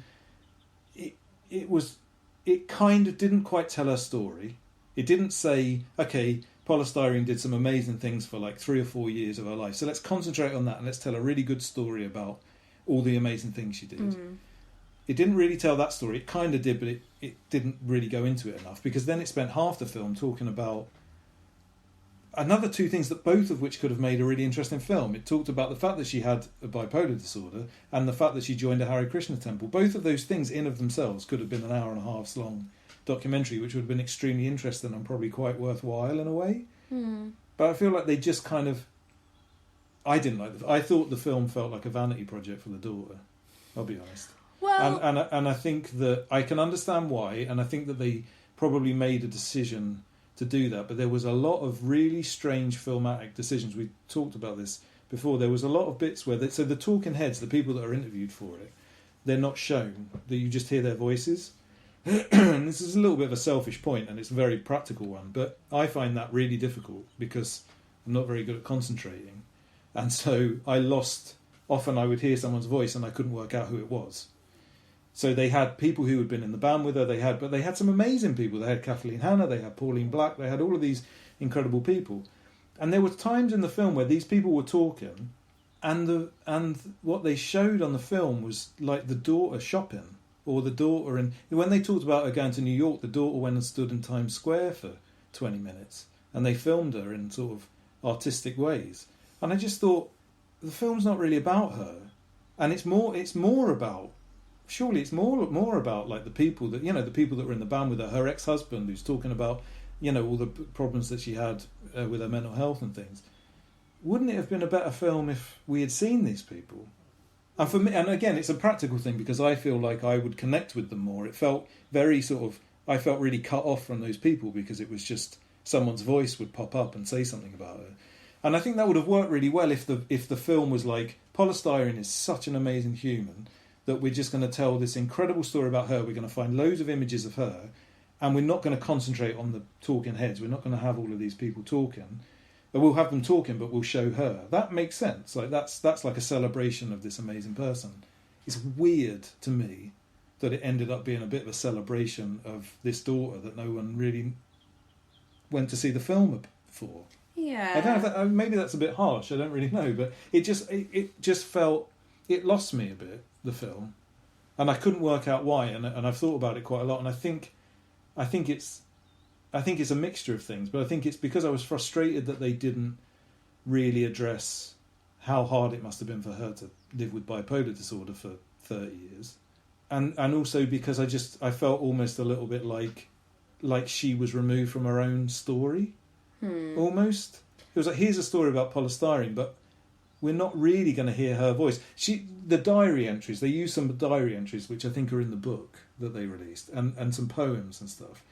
And they've got somebody reading diary entries. Ruth Negger. Yeah, and in the first half probably of the film, and it does pop up here and there, but the first half of the film, they use that as a narrative thing. And she writes beautifully. The poetry is fucking brilliant. The diary entries are like, I could listen to someone read all of her diary entries, and it's like, that's really fucking good stuff that shows how talented Poly Styrene was. Why aren't you using that as the narrative structure of the film? Why aren't I hearing her voice throughout this film? I feel like I heard the voice for the first half of it, and then it's just like, oh, and then she got bipolar disorder, and now we're not going to hear anything from her anymore, because it probably some of the things that she wrote when she had bipolar disorder were a little bit difficult or a little bit, but poorly written or something. And it's like, no, fuck that. That's what I want to hear. That's... Yeah, I mean, but I think the thing is, that's not what this is. It's made by her daughter, isn't it? So it's going to... that I think they've set out to make... I think what they've made is exactly what she set out to make. But it's just not what you want. It's called... No, I don't think that's fair. It's called Poly Styrene. I am a cliche. So the I in that title is Poly Styrene. It's about But it's about the person, I think. But I think that it's told from a daughter who had a difficult relationship with her mum, who references... So her mum talks about being anti-consumerism, and and she says, but my mum loved shopping. I think that's kind of the element that her daughter's doing it from, which is, she was this, but to me she was this. And that's difficult, but I want to tell that story, and that involves... But she didn't tell that story. And it involves her... Because I think one thing you said she didn't do that I think she did do was how hard it was... It didn't focus on how hard it was to be polystyrene, but I think it did show how hard it is to have a mum with bipolar. I agree, but it didn't show... But this is what... that's exactly my point. My point is that the voice of people with severe mental health problems are so rarely heard in mainstream culture. Yeah. In fact, I think, you know, I thought back to like the Bethlehem. I used to work at the Bethlehem, and they've got a museum there, the Bethlehem Museum, that's got loads of artwork from people who made art in the Bethlehem over the course of however many hundreds of years that the Bethlehem's been there. And there's some incredible pieces of art in there, right? The artists themselves are not remembered. The curator of that museum is almost like a celebrity, because people like the idea of looking at art made by people who had mental health problems, particularly in a historical context, because they don't feel threatened by it, but they don't want to know about these poor people that were actually suffering from mental health problems. Yeah. What they want is a nice, clean face of somebody who says, here, look at all of this art that I've got. And then that person is the face of mental health art. I can't remember the guy's name. I think he's dead now, but he was there when I was at the hospital, and he was genuinely quite a celebrity within the sort of art world and stuff. And I sort of felt a little bit like, and I'm probably connecting too many dots here, but I felt a little bit like that's what happened in this film. It was like, here's this woman who's got bipolar disorder. Let's have her daughter just talk over it. Let's not have her voice anymore. Yeah. Let's have... Because, she's dead now, so she can't be interviewed, so she can't be asked about all of this stuff herself. But then, you know, there's got to be... Even if it's anecdotally from other people, because the daughter didn't seem to have a relationship with her for most of her adult life either. So a lot of this was just kind of her saying, oh, you know, I moved to Milan, she said at one point, and, you know, I lived with my grandma for a long time. And all of that's interesting. I'm not saying that shouldn't have been in the film, but I feel like there was something missing. And what was missing was... What was it like for Poly Styrene, the person who this film is about, to suffer from bipolar disorder for 30 years and lose her daughter? Yeah, okay, it was horrible for the daughter to have that relationship with her mother, but what was it like for her? And that's what gets lost in this film that is about her. That's all. Yeah, I just think this is...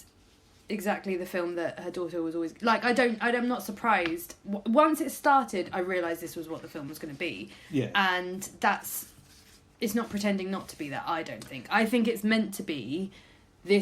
I'm the daughter of Poly Styrene, and this is what it was like being the daughter of Poly Styrene. Here's a bit about her life. Here's more than you've ever heard about her, what it was like to be her and be mentally unwell. But you're right, there's limitations to how much the daughter can tell, because the daughter was not old at that time. And they've made a decision not to delve into it. Yeah. Which is, you know, you wanted more, but that's not what I don't think that's what she was intending to do. No, I don't disagree with you, but one of the ways that I've been thinking about it is there's probably not ever going to be another documentary that's made about Poly Styrene, and there hasn't been one. There is a crappy one that the BBC made, I think more or less at the time. But she's definitely a really underrepresented person. And partly, I'm sure some of it is probably a patriarchal thing where they make a punk documentary and she just gets left out. But I'm sure some of it was also practical, because most documentaries and most books that have been made while she was alive, she probably wasn't in a place where she was capable of or wanted to be involved in them. So her voice never got heard in any of that, I don't think.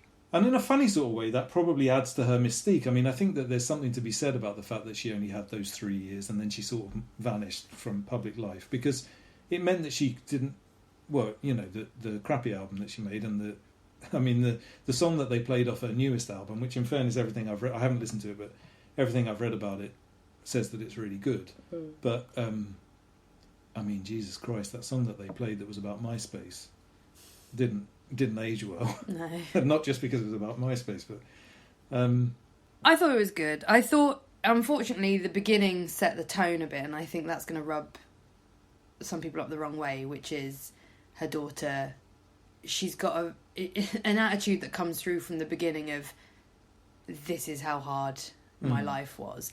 And I think... And her life was people, hard. I don't want to... The daughter seems nice. Sorry, I don't want to... I'm not bad-mouthing her. But I think anyone who has that attitude, even if they don't 100% mean it, rubs certain people up the wrong way, and you're definitely one of them. So no, I think... think You've misjudged me completely. I wasn't rubbed up the wrong way by her as a human being.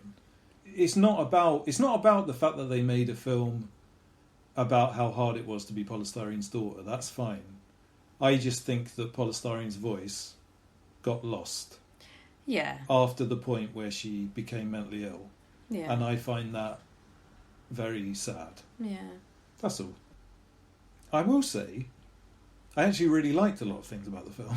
Oh yeah, I really liked it. I mean, I think it's definitely worth watching. We watched it, so we got Now TV or whatever it's called for a free trial in order to watch it. And so it was presented on there as if it was a TV show, like it had advert break. It didn't actually have adverts, but I don't know. I presume it wasn't made that way, but it did. Maybe it was just that and it tricked me, but it made it feel a little bit like it was a kind of made-for-TV thing. And I was expecting much more of a... I knew it had gone to film festivals and stuff. I thought it was going to be... Frankly, I thought it was going to be slightly more artistically made than it was, and it felt a little bit more nuts and bolts. But they found loads of incredible archive footage, and there was some really things that you just couldn't imagine existing. Like there was the footage of the Sex Pistols playing on Hastings Pier, and you could see Poly Styrene in the audience. I mean, that's just... How the fuck they could have found that, I don't know. And there was some really rough footage of a really early, maybe even the first Ray Spex practice. I think someone had a black and white film and stuff. So I mean, it's definitely worth watching, this film. Yeah. Yeah, I don't want to. My point isn't really that the film is shit. My point is just the film could have dealt with some very important things that aren't dealt with enough. Yeah. I think. I agree. I agree that from when she became unwell onwards, it doesn't really hear her voice. But I think the bits that you do hear are so important, and they are really, really, really interesting. Just hearing about... I think it does a really good job of explaining exactly how tough it was being that young, being that nice, and that talented in a world where she just wasn't respected 100% as she should have been. And to be honest, who knows if she would be even now. Like, the world's better, but what she was saying and what she was still trying to do, it's a shame she couldn't do it now. I'm sure she would be respected and more well received, but it was just interesting to see, she was still doing it, she was still unapologetically doing what she wanted to do, and how hard that actually was, and what that looked and sounded like, and how strong her character must have been in order to do that as well. But then inevitably how fragile she actually was, because she came off really strong, and she was really strong to do what she did, but ultimately at 21 she has a mental breakdown, and from then on has an illness, but she managed it well, and she in the end. But I think as well, go and listen to the album, because it's a truly amazing thing, I think. It's so perfect. Even if you don't go and listen to it straight away, go look up the song Identity immediately, because it has everything that's good about them. It's just from the first little note. And by little, I mean she yells it. This is the first and all of the massive notes. It's the most, it's the most powerful, good, interesting, simplistic, wonderful message. So good. Perfect. We love it. Talking about perfect music... Let's stop this now, because it's gone on a bit, and let's play a song. Yeah, so the next song we're going to play is from a band called Street Eaters, a band from San Francisco. This song is called Simple Distractions, which is from their EP of the same name. The EP is up for pre-order now. It's a picture disc 7-inch, and it's on Nervous Intent Records, which is out on the 9th of April. So this is Street Eaters with Simple Distractions.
love what I see. Leave the auditorium.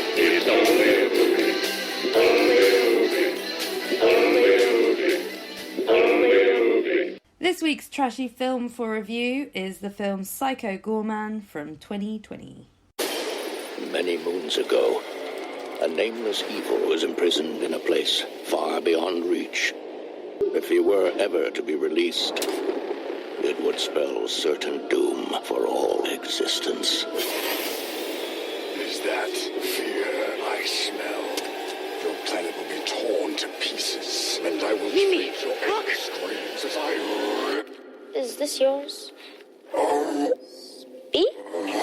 Oh my god. The gem of Paraxidike. Whoever wields it is able to command me. Go over there and wait for us to come back in the morning. You will suffer an eternity for this. Bye!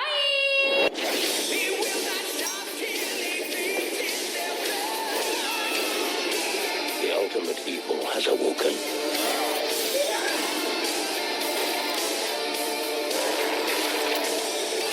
There's a new god in town, and his name? Psycho Goreman. It was nice meeting you. It would be nicer if you were dead. Alright, bye. Psycho Goreman, ladies and gentlemen. So, in brief, this film.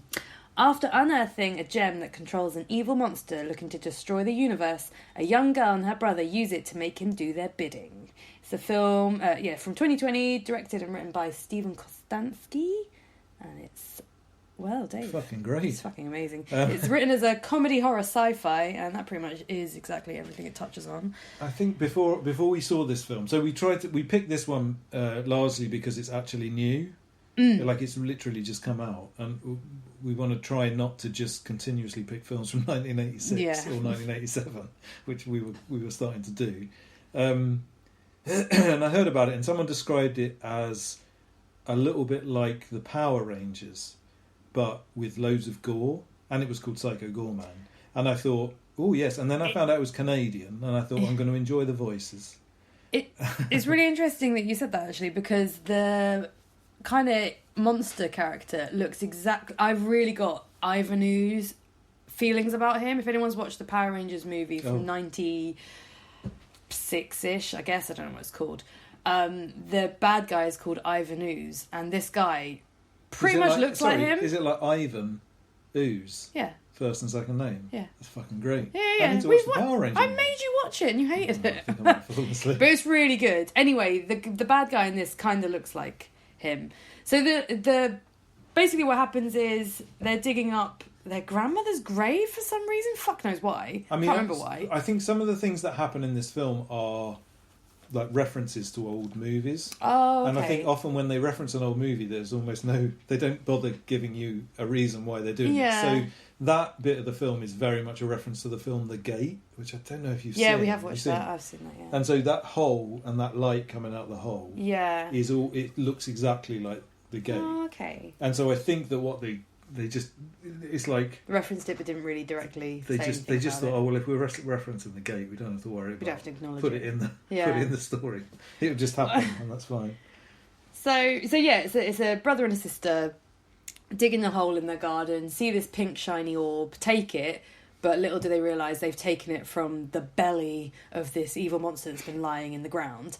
And without this little orb, he doesn't have all his power, and actually whoever holds the orb can kind of control him, so he can still do what he wants, but if the person holding the orb says don't do it, he then can't do it. So the orb ends up in this kid's possession, and he comes up and he's really snarly and whatever, and this little girl, who is not scared of him in the slightest, is just like, nope, you can't do that, and he's like, oh, no, I can't do that now. Crap, because you've got the orb. And it just goes from there, really. His name is the Archduke of Nightmares. But she doesn't like that. She doesn't like it, so she just changes it. The girl in this film is absolutely fucking brilliant. She couldn't be older than 11 or 12 or something. She's so young.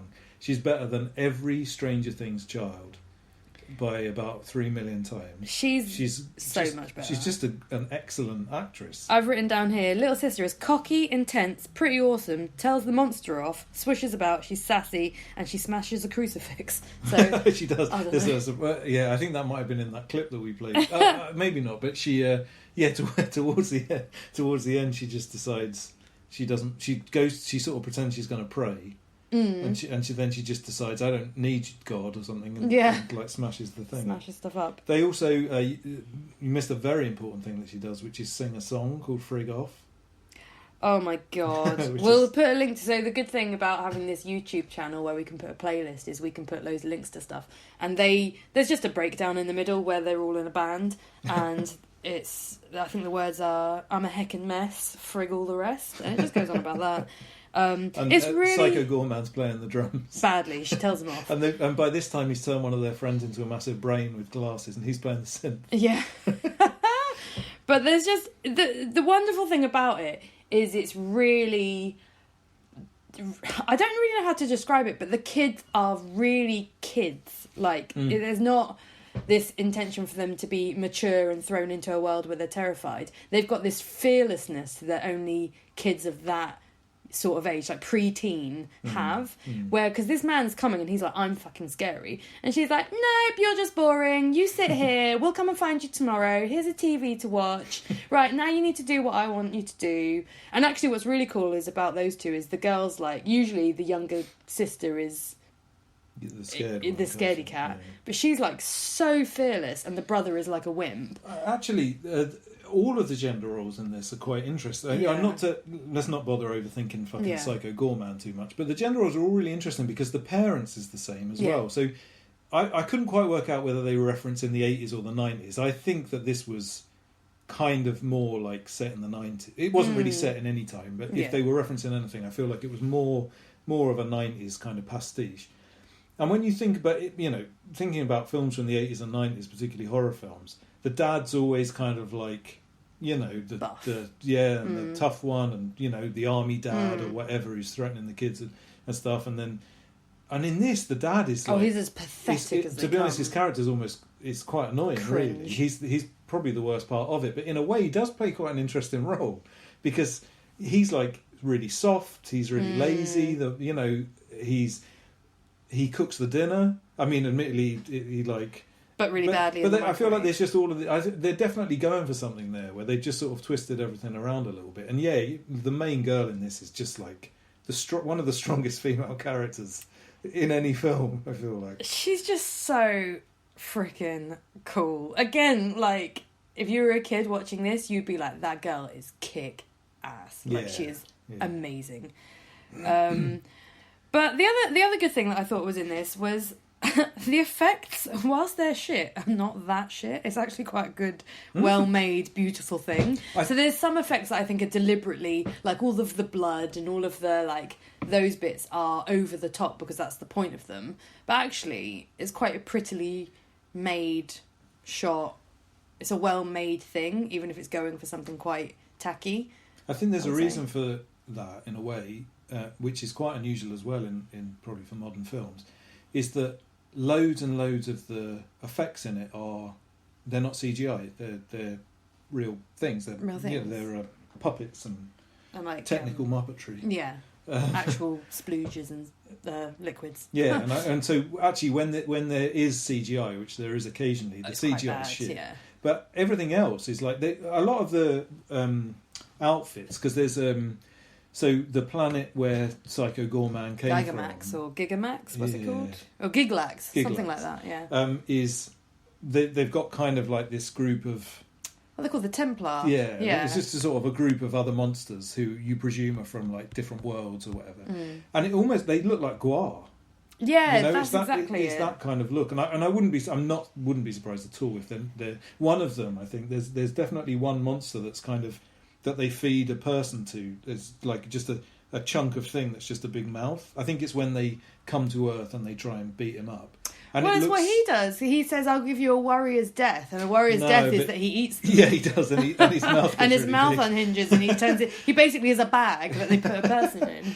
But no, I'm talking. But there's a different one, and it looks exactly like Gorgor, which is a Gwar character that they fed like Jerry Springer to. And Yeah. So I think there's definitely some Gwar influence in there. I think, Yeah. and again, I wouldn't be remotely surprised if that's completely deliberate. One of my absolute one of my favourite bits, and I think they return to this at some point, is that they make Psycho Goreman sit in a warehouse to sort of hide away, and they force him to sit there. And when they come back, they bring him a bunch of things, and one of them says, "Oh, I brought you some magazines," and he says, "Oh, I'm sorry, we didn't bring you any pornos." And he gives him this thing, and it's kind of like a sexy man magazine, but it's not like pornography. It's just sort of. I think like, it's a catalogue that it's has kind of, like someone boy on it. And there's just something incredibly funny about the fact that Psycho Goreman says in this really intimidating voice, "I do not care for hunky boys." And that just really made me laugh. But then he goes, "Or do I?" Yeah, and then he does get quite interested in hunky boys. Well, then so he gets really upset because his magazine gets burnt up, and he's he screams. Yeah. He screams, "Not my hunky boys!" Yeah. Which again, I feel like is quite, is very, very minorly subversive for a film like this. Really, the soundtrack is goodness, fucking banging. So it's made by someone who famously has made some other things, Blitz Berlin, which I actually haven't necessarily heard anything directly that they've done, but they do that seems to be their style. It's like a trio of people that make this style of music that I think, Drive made famous and Stranger Things then made famous. It's that kind of like 80s electro sound that Kavinsky in Drive did, and then whoever did the music for Stranger Things, forgive me, I can't remember who they are. They do that very much same kind of 80s synthy sounding. But the nice thing in this... Sorry, the music from Stranger Things is by the singer from the Dillinger Escape Plan. Are you kidding? Do you know that? No, I didn't know that. Yeah, I'm sure that's right. Oh, is this going to be this fucking Vincent Gallo? We'll see. We'll get to I'll apologise on the next episode. Viggo Mortensen. I'm sure that's true. Scenario. Sorry, I interrupted. Go on. No. So, but the nice thing about this one is, whilst it has that, it has some epic 80s guitar shit in it as well. And the song that they sing ends up descending into this like cock rock sounding anthemic. Oh, it's just wonderful. And it sets everything off really well, I think. But isn't it, there's a couple of other ones as well that sort of do that thing that old film soundtracks used to do, where they sort of tell the story of the film. Oh, it's like, there's two people and they're doing this. But there's a cult rock one, but then at the very end there's like a hip hop one as well. In the rolling credits at the end, and again, they do a really good job of making a sort of 90s, maybe 80s, but probably more like 90s sounding hip hop song, where it's just like he's just rapping out the. Well, it sounded a bit like that Vanilla film. Ice one for the Teenage Mutant Ninja Turtles. It was kind of that. It was really good though. I mean, this is it's quite a wholesome, nice film. I don't really know how to explain why that is, considering it doesn't tell the story like that at all. The relationship between. I think there's something about the fact that the girl is so amazing means that you immediately root for her character, and then she creates, although she's like basically just fucking everybody off the whole time, she creates. You want her and Psycho Goreman to get on, which sounds ridiculous, but they kind of, and they don't really bond as such, but they sort of do, and like he comes round and then he ends up deciding he's not actually going to kill her and her family, but he will annihilate the rest of the world. Spoiler alert: the end of the film. I just think this is a fucking genius end to this film. Is that he agrees that he's not going to kill the girl that he likes and her family, but he kills everybody else and wipes out the entire world, but just leaves the four of them. And that's your happy ending. That's what I mean. Yeah, they're like left at the end, sort of all smiley and really happy that happened. I just think it's fucking brilliant.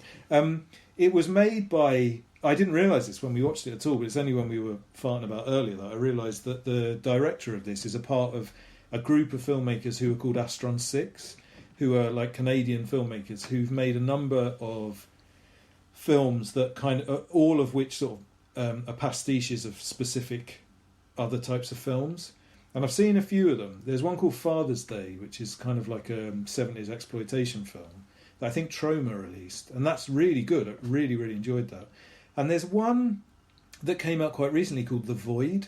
And I don't think I've seen it, but I'm pretty sure it got quite a lot of fuss when it was out. Probably more within nerdy horror movie circles, but still. But yeah, they're quite an interesting bunch. They made a lot of short films. I think some of their short films are around online. If I can, I'll put some in the YouTube playlist. But yeah, they're quite an interesting bunch, I think. And I was quite surprised to find that one of them was sort of involved in this. But having found that out, it totally fits into everything that I know about this Astron 6 bunch. So, it's really good, isn't it? What score do you want to give it? That was so pushy. This film's brilliant, isn't it? This is a clear 10 out of 10. What score are you going to give? In fairness, this film is amazing. Weirdly, it's not rated that highly on the internet, but the internet has it doesn't prove itself to know anything ever. When it comes to Psycho Goreman, fuck the internet. I thought this film was just wonderful. It was the kind of film, I'm going to sound really depressing, like I actually didn't want it to end because I really enjoyed the girl and the monster and just the stupid little lines that they say to each other. Just how, like, the dynamic of the monster trying to be all like hard and scary, and this little girl just being not in the slightest bit terrified of him, and his kind of confusion at that, while she also then ultimately has power over him. It was just really cool. The girl is amazing. All the characters are really cool. I would rate it probably 9 or 10 out of 10, and I think everyone should watch it. We need to start watching some shit films because this one was no, so I mean, good. This definitely fits. We had this conversation afterwards, but this definitely fits into like. Oh, it's definitely trash. It's definitely a trash movie, but it's just an incredibly good one. I should say that girl who we keep saying is brilliant. Her name is Nita Jose Hannah. Like I say, she's just this tiny girl, but How old is she? I don't know. She hasn't got a Wikipedia page or anything. She's probably too young to actually be on the probably internet. just like one of their daughters or something. Yeah. But, I wouldn't be surprised if you see her in Hollywood in a few years. Yeah, she should be in. She really was like lit up the screen, but yeah, I mean, I think this is just brilliant. It's laugh out loud funny. All of the effects, it looks brilliant. All of the effects, I think, they're well up my street. They're a bit shoddy at times, but in a really nice way, in a really sort of endearing way. I actually thought everybody does a really good job acting wise. The direction's really great. Like I say, it even sort of fucks around with gender roles a little bit, and is for a sort of trashy horror movie, it's quite interesting in that respect. It's got great music. I mean, there's just nothing wrong with it. It's a 10, unquestionably. Yeah, there is nothing wrong with it. I don't think I might give it a 9.8. Just because it's not quite as good as Return of the Living Dead, which is my only 10. That's my only 10. That's my only 10 movie. So I'm going to play an old song now, keeping with the 90s theme of Psycho Goreman. I've carefully picked Assfactor 4 from 1995. I think this song is from. They were a band from South Carolina who were active in the early to mid 90s. 93, I think they came about. I don't know a great deal about them. I can just tell you that their one LP, well, they've got 2 LPs, but I think one of them might be a collection of things. But their debut LP, which is just self-titled, is fucking brilliant. Great. I always threw them in with the kind of emo violence scene, which was a lot of bands most of whom were from Florida. But it was only when I looked them up that I found that actually I don't think they had anything to do with those bands, but they were definitely featured a lot in like Heart Attack fanzine, and I think they probably had some sort of connection to like Ebullition and that whole scene. This song is actually from a compilation that No Idea Records put out, of all places. It's got Less Than Jake on it. It's a really random compilation, but it's a great song, and it's called 12 Years of Living in Hell. So here's Assfactor 4.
Welcome back to Breakfast Punks podcast.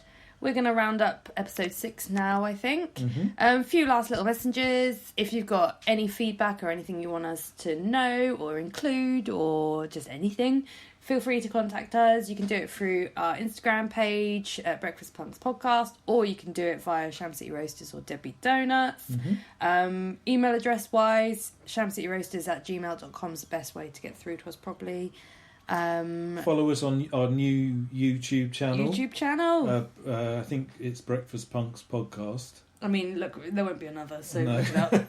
And that's really cool because you get to see all the little YouTube holes that we go on and get, if you like any of the songs we mentioned, any of the films, any documentaries, there'll be links to all that kind of stuff on there. So it's a good little library of things. And if you've had any trouble getting our podcast recently, then you can listen to things on that YouTube channel as well. But I meant to mention this ages ago, but when we first started uploading this podcast, we put it across loads and loads of different platforms. And I've simplified it, confused everything. So I've simplified everything down now. So as a result, if you were listening to us through, I think it's Podbean or any of the ones that were powered by that, we might have vanished for the last couple of episodes. I think that it should have caught up now, and the stream that's coming from where we are should be in all of those places. But we're on Spotify, which I think is where most people find us, and we're on Google and iTunes, and all of these corporate bastards have got our voices on them. I'm pretty sure, although because we uploaded it so many different places, but just doing some very basic maths before we started, I'm pretty sure that we've had over 1,000 listens now. Oh yeah, which is great. Yeah, thank you all so much. If you're still listening to all of this, you are very nice. Yeah. I think we've got over 500 followers on our Instagram now. Oh wow. Oh my gosh. And we've got 0 followers on our YouTube page. Hey. So if you want to become number 1, then we'll give you a shout out or something. I don't know. There you go. What could you want more? So let's finish with a song, as we always do.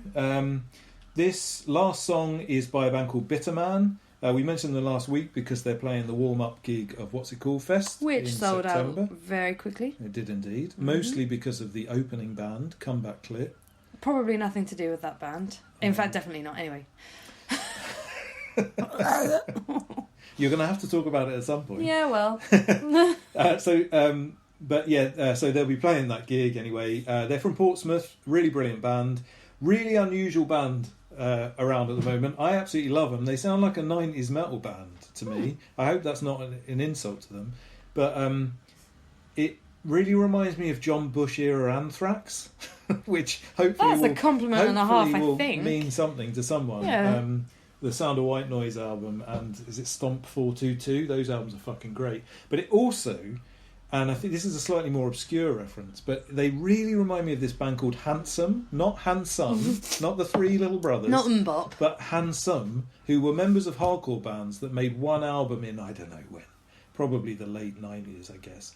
And it was kind of around the time of like original emo bands, but they were kind of like a slightly heavier version of those really. And the album is a fucking banger. So I just any chance to bring it up, I'm going to say that.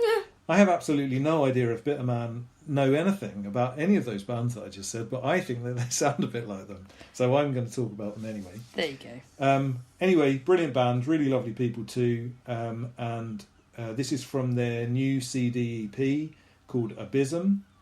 It's out on Charlie's Big Ray Gun Records. And the song is called Danger. And we will now bid you adieu. Bye-bye.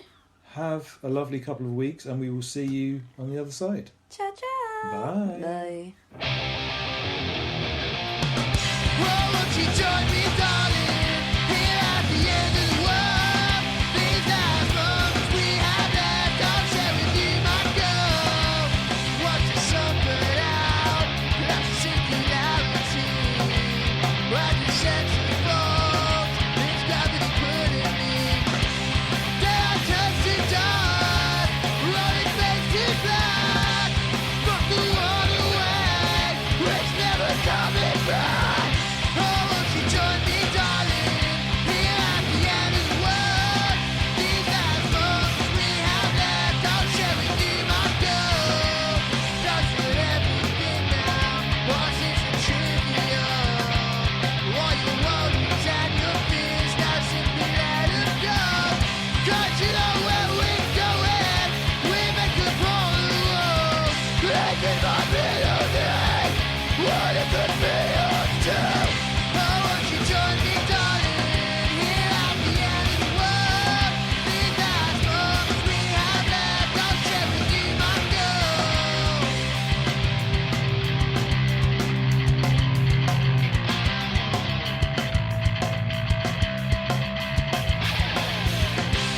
Grip it, just let it sink on in. Grip it, connect everything. Oh, won't you join me, darling, here at the end of the world? These last moments we have left, I'll share with you my goal. All right, my puppet. Cunt.